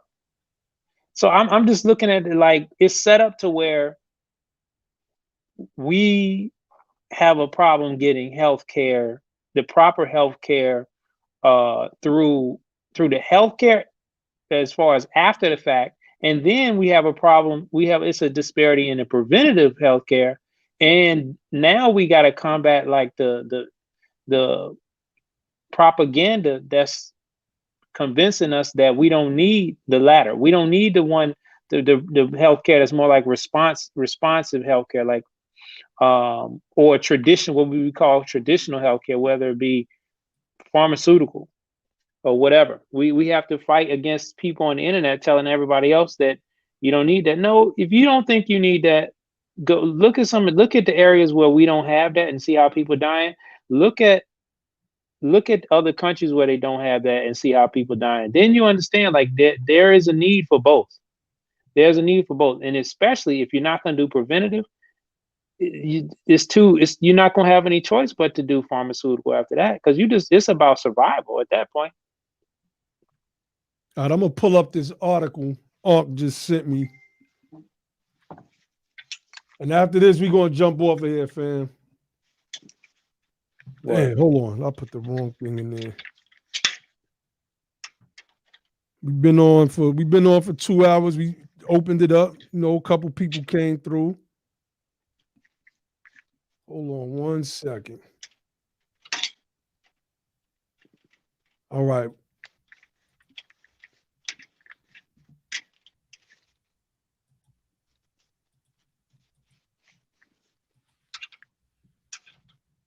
what in the world?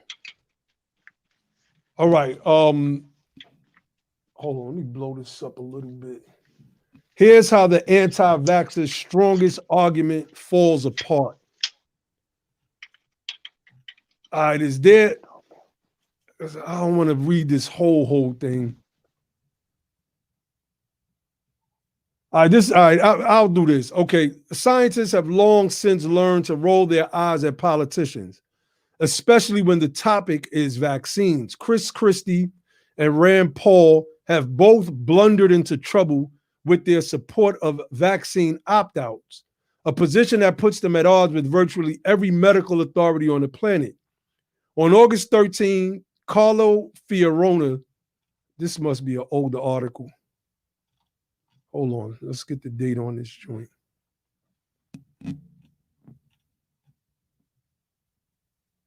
This is from August 19, 2015. I ain't hear Carly Fiorina name in a while. Echoed a similar theme when she questioned, quote, esoteric immunizations like the HPV vaccine, which is a strange way to describe a shot that can save a woman's life. All that, however, is just campaign season noise. Less noticed, but perhaps more damaging, was the moment in late July when Florida Republican Bill Posey rose on the floor of the House of Representatives and raised what has long been the anti-vaccines crowd's biggest argument, the existence of a quote-unquote vaccine injury court. It's at that point that the conversation often stops. The court, a federal panel that adjudicates payments to what the anti-vaxxers call vaccine-injured children, has long been the kryptonite, the dropped mic, the wrapped gavel of any rational discussion of vaccine safety. And no wonder, since 1988, when the National Vaccine Injury Compensation Program began, more than 16,000 claims have been considered, and a whopping $3.18 billion have been awarded to families alleging some kind of harm from vaccines. That sounds awfully damning. And in this case, unlike in so many other cases, the anti-vaccine crowd isn't just making stuff up. The numbers are real, and the federal government is the first to admit it. But the anti-vaxxers are utterly wrong in their interpretation of what the numbers mean. And in fact, the numbers prove that vaccines are as safe as the medical community says they are. Understanding why that's so means going beyond the tired alarmism and looking at the facts. The court then and now. Let me see. All right, yeah, this is interesting. So I'll read a little bit more of this. The Vaccine Injury Court is more properly known as the Office of Special Masters, which itself is a division of the United States Court of Special Claims. The Special Masters were created as part of the VICP, an act passed by Congress in 1986 and signed into law by President Ronald Reagan in 1988. It is a fundamental part of the anti-vax canon that the court is closely held secret, established by Washington but kept as quiet as possible, lest the public catch wise to the fact that hush money is being paid to injured families. It is obvious that the government does not want to publicize the existence of the court, reads one website that is typical of the conspiracy wing. Quote, because the more Americans learn that there are vaccine injuries and deaths, the more they may start to question the safety of vaccines. That, no surprise, is nonsense. The law was well publicized at the time of its passage and is even better publicized today, thanks to a website set up by the Department of Health and Human Services, HHS, which not only explains the court in depth, but also provides the names and contact information of lawyers in all 50 states and offers detailed assistance in filing a claim. I don't even need to read no more. I'm going to click on the link. Okay, here is the website, National Vaccine Injury Compensation. Can y'all see that? Let me see. No, y'all. So let me close this out. Let's close that out. Let's pull this up. Let me blow it up first, because I'm trying to front sitting here like I ain't having a hard time seeing through these shades. I got my brother Grim on, brother Rahman Abdullah. Let me mute you out real quick. you got feedback. So let's look at this. Yeah, but we're gonna be on here for a little while longer, family. We've been on for 2 hours and 9 minutes. So let's click on this link. National Vaccine Injury Compensation Program. So I mean, this is real. Obviously, the Health Resources and Services Administration is the one who has put this agency, I guess, this administration together. It is a government. It's a government thing. The government has set this up. It appears, and I mean, we see National Vaccine Injury Compensation Program. So either way, court too, though. Remember in the other article, it's actually part of the court. So don't act like it ain't going claims, because it is. Okay. All right. Don't act like that. So I wanted to make sure that I answered Chatty Patty in your chat room. I ain't gonna say his name. I'm gonna give him a break. Don't act like I ain't answered the question. I answer all questions because we don't live in fear around here, because we do know how to read and understand information, bro. All right. Comprehension skills are on high, just so that you know. So we're not afraid of jargon, and we'll look up words around here.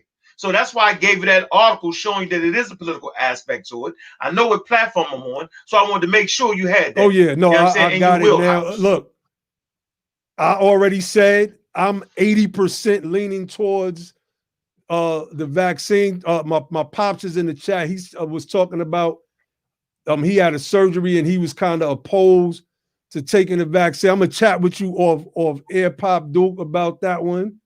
Because we don't trust the government. Look, I understand that. We all understand that, and nobody is trying to convince anybody, about taking it, right?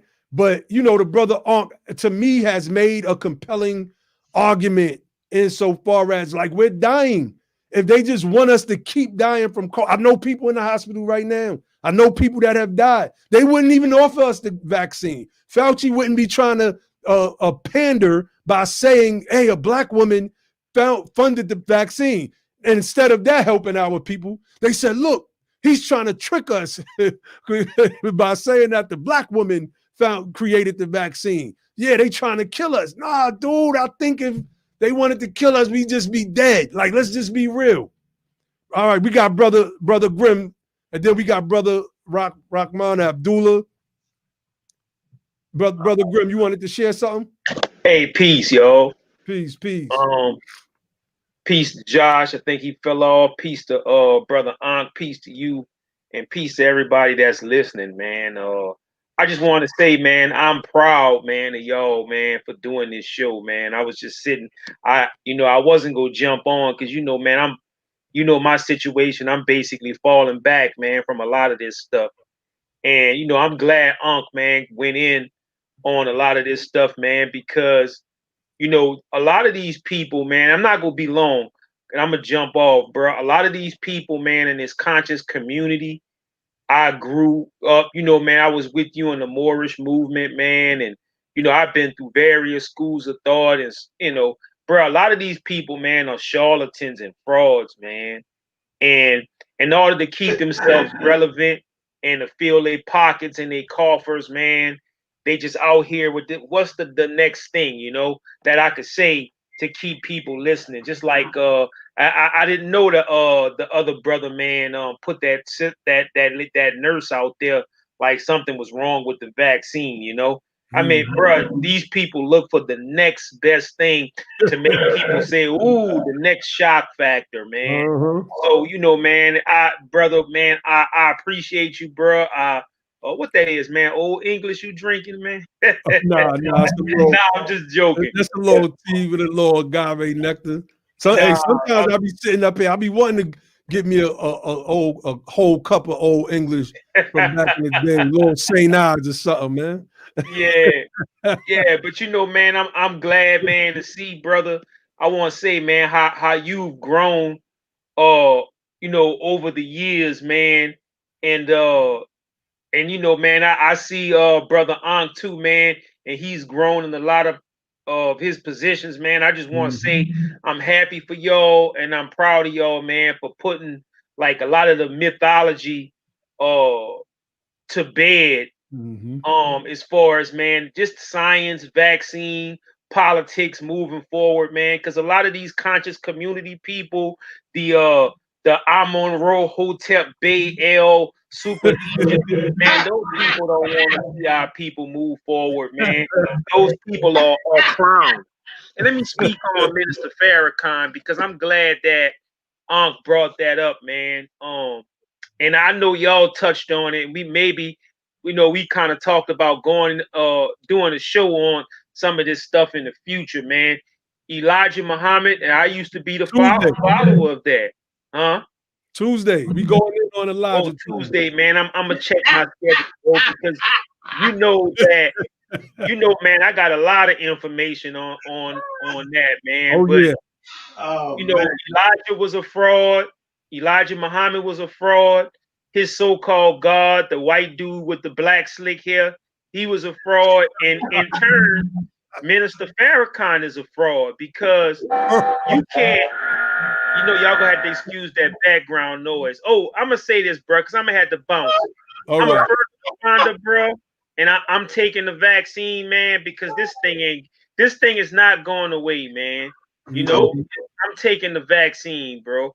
And with that, bro, I was gonna go in on Farrakhan, but he almost dead, irrelevant, and on his way out, man. So he gonna say whatever, to keep himself and his little money flowing, man. But let me hop off, man. I love you, brothers, man. Peace. Hey, let me let y'all know that's one of my bros right there. Like that's a part of the original team. Me, brother Weir L, whom y'all know is Logic, and brother Ali. That's one of the sharpest, brothers I know, man. And, it's a shame that all of these movements have driven that brother away. Like, you talking about a wealth of knowledge. I mean, look, man, I could go in for a couple minutes or bigging up my brother right there, man. That brother is no joke, man. Brother Rahman Abdullah, you got anything to say before we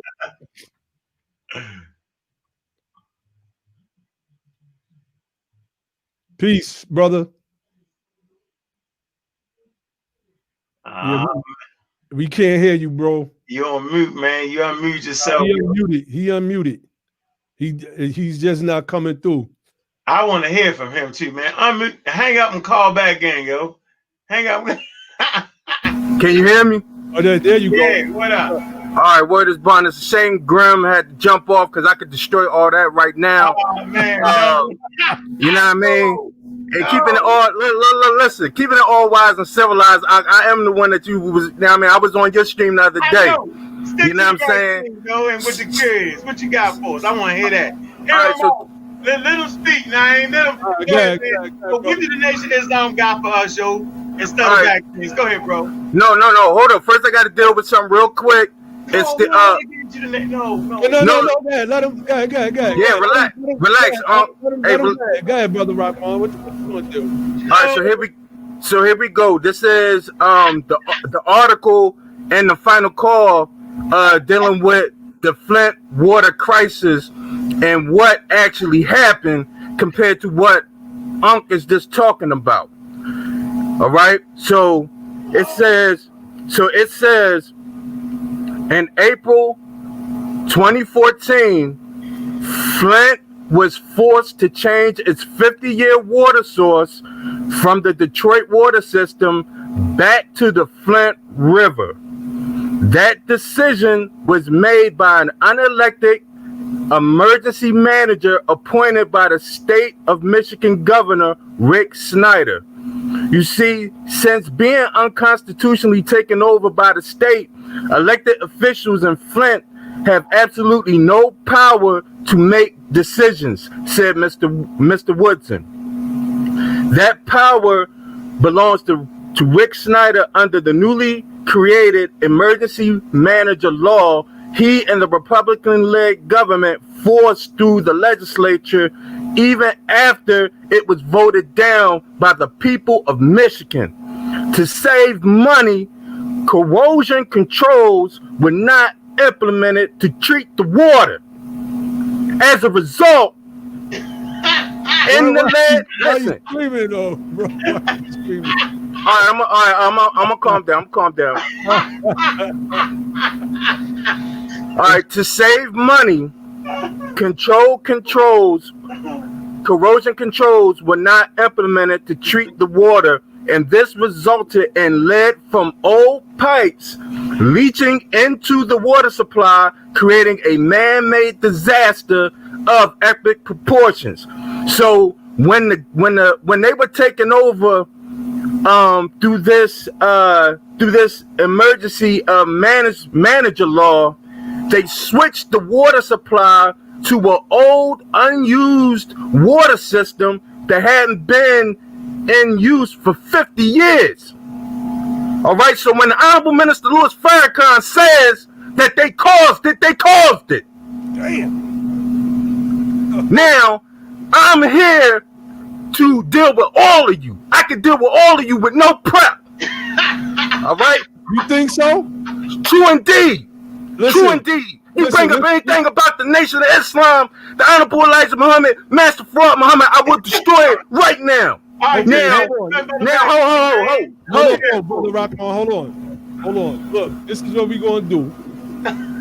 Because I'm for all the smoke. I've been going at the nigga. I'm the one that wrote the book 120 questions to ask a 5%er and a member of the Nation of Islam. Yeah, I just found that yesterday. No cap.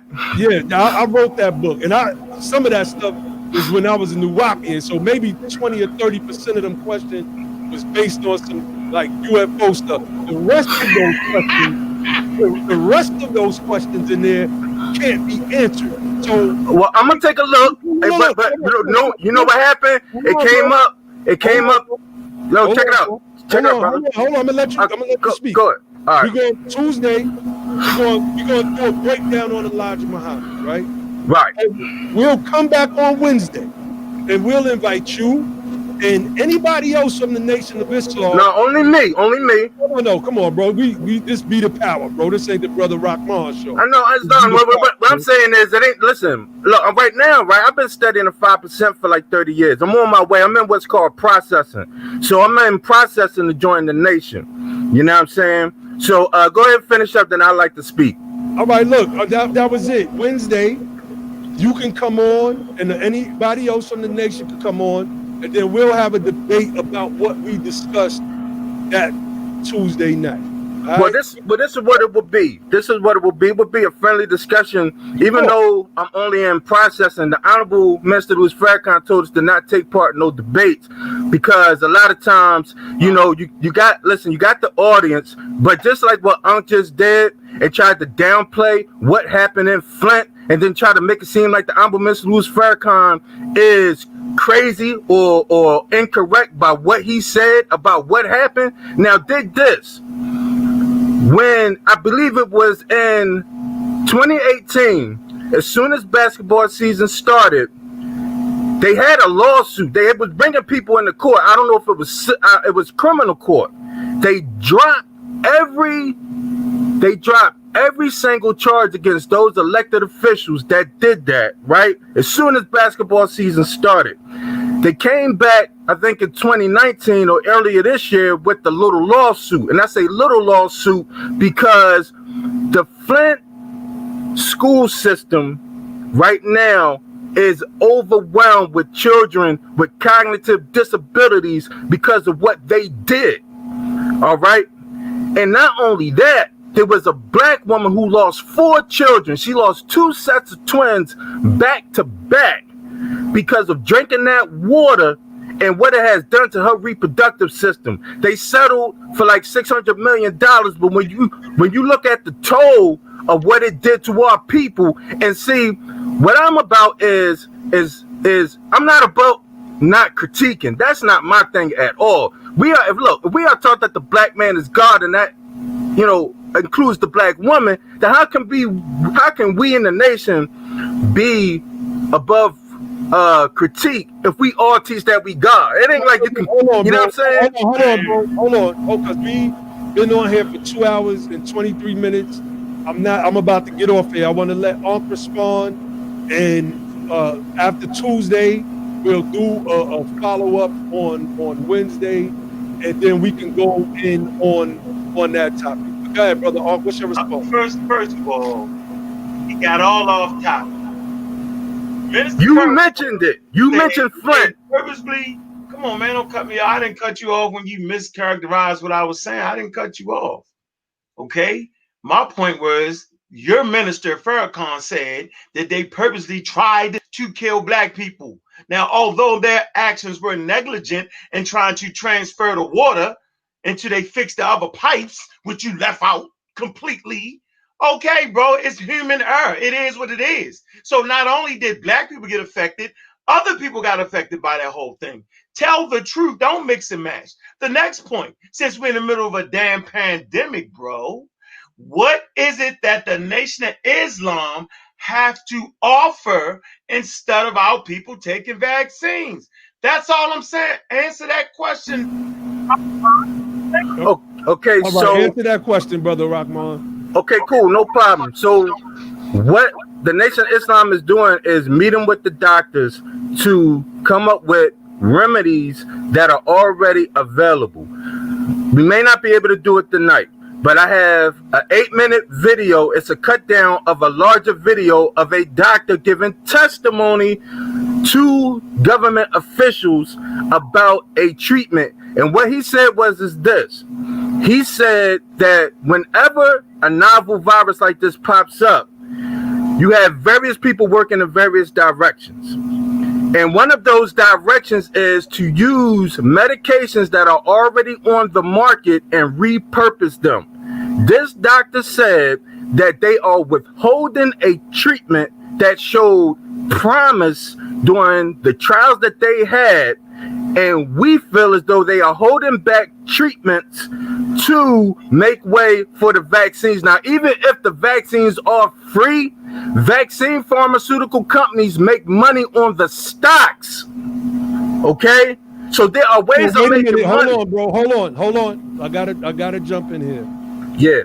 You're saying that the Nation of Islam, because the question was what was the Nation of Islam doing for our people in place. So you're saying that the Nation of Islam is working with a group of doctors, white doctors, that are putting to, because I know the guy you're talking about that gave the testimony. I listened to him. To me, and if it's the same video, basically, let me not say I know exactly who you're talking about.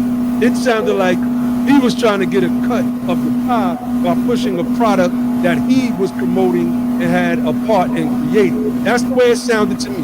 But either way, are you saying that this group of white doctors? You gotta mute his mic.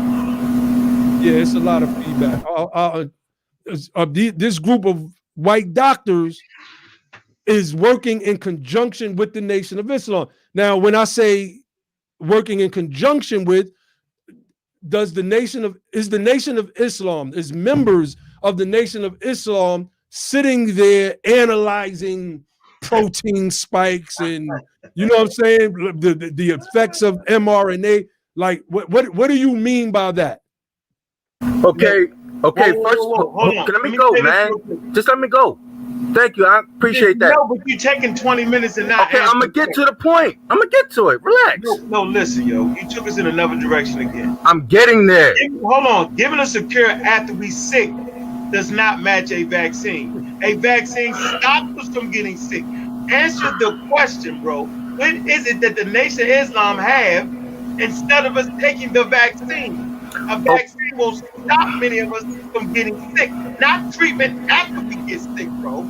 See how you did that? Okay, first of all, that's not what I did, because you didn't see the video. The guy said if you take this medication, you won't get sick. So it was preventative. You gotta chill, man. I'm here to dispel misconceptions about the nation. Now, first of all, I'm not talking about what Reza Islam was doing. I'm talking about doctors in the nation. We just had 2 doctors in Farrakhan's family, 2 black females graduated from Cuba's medical school. All right. And that show them prove God, because we don't have to worry about if the government don't like Cuba. Now, They ain't got no cars. Listen, okay, but they sent doctors from Cuba to Europe and saved Europe. Europe went back on their restrictions, and now they in their third wave. Look it up. That's all you got to do. Cuban doctors go to Europe. Look it up. Now dig this. The doctors in the Nation of Islam, not the white doctors that brother Reza was working with, our own doctors are dealing with vitamin D, and we are trying to get the same treatment from Cuba that they use to save Europe. Okay, now, let me respond. Hold on, brother. I'm gonna say this real slow for the listening audience. There is nothing but the pathogen or something that looks like a pathogen that could actually train the immune system to stop you from getting sick. There is no medicine, no herbs and spices, no vitamins, no minerals that can train, no food that can train the immune system. It has to be the pathogen or the spike proteins, something that looks like the spike proteins on the coronavirus that can actually train the immune system. It's called trickery. It's called taking advantage of our misunderstanding of subject matter and absolutely knowing how the immune system works. Look up the definition of interferons right now. Let me finish, bro. Look up interferons right now. Bro, let me finish, bro. Interferons cannot train the immune system.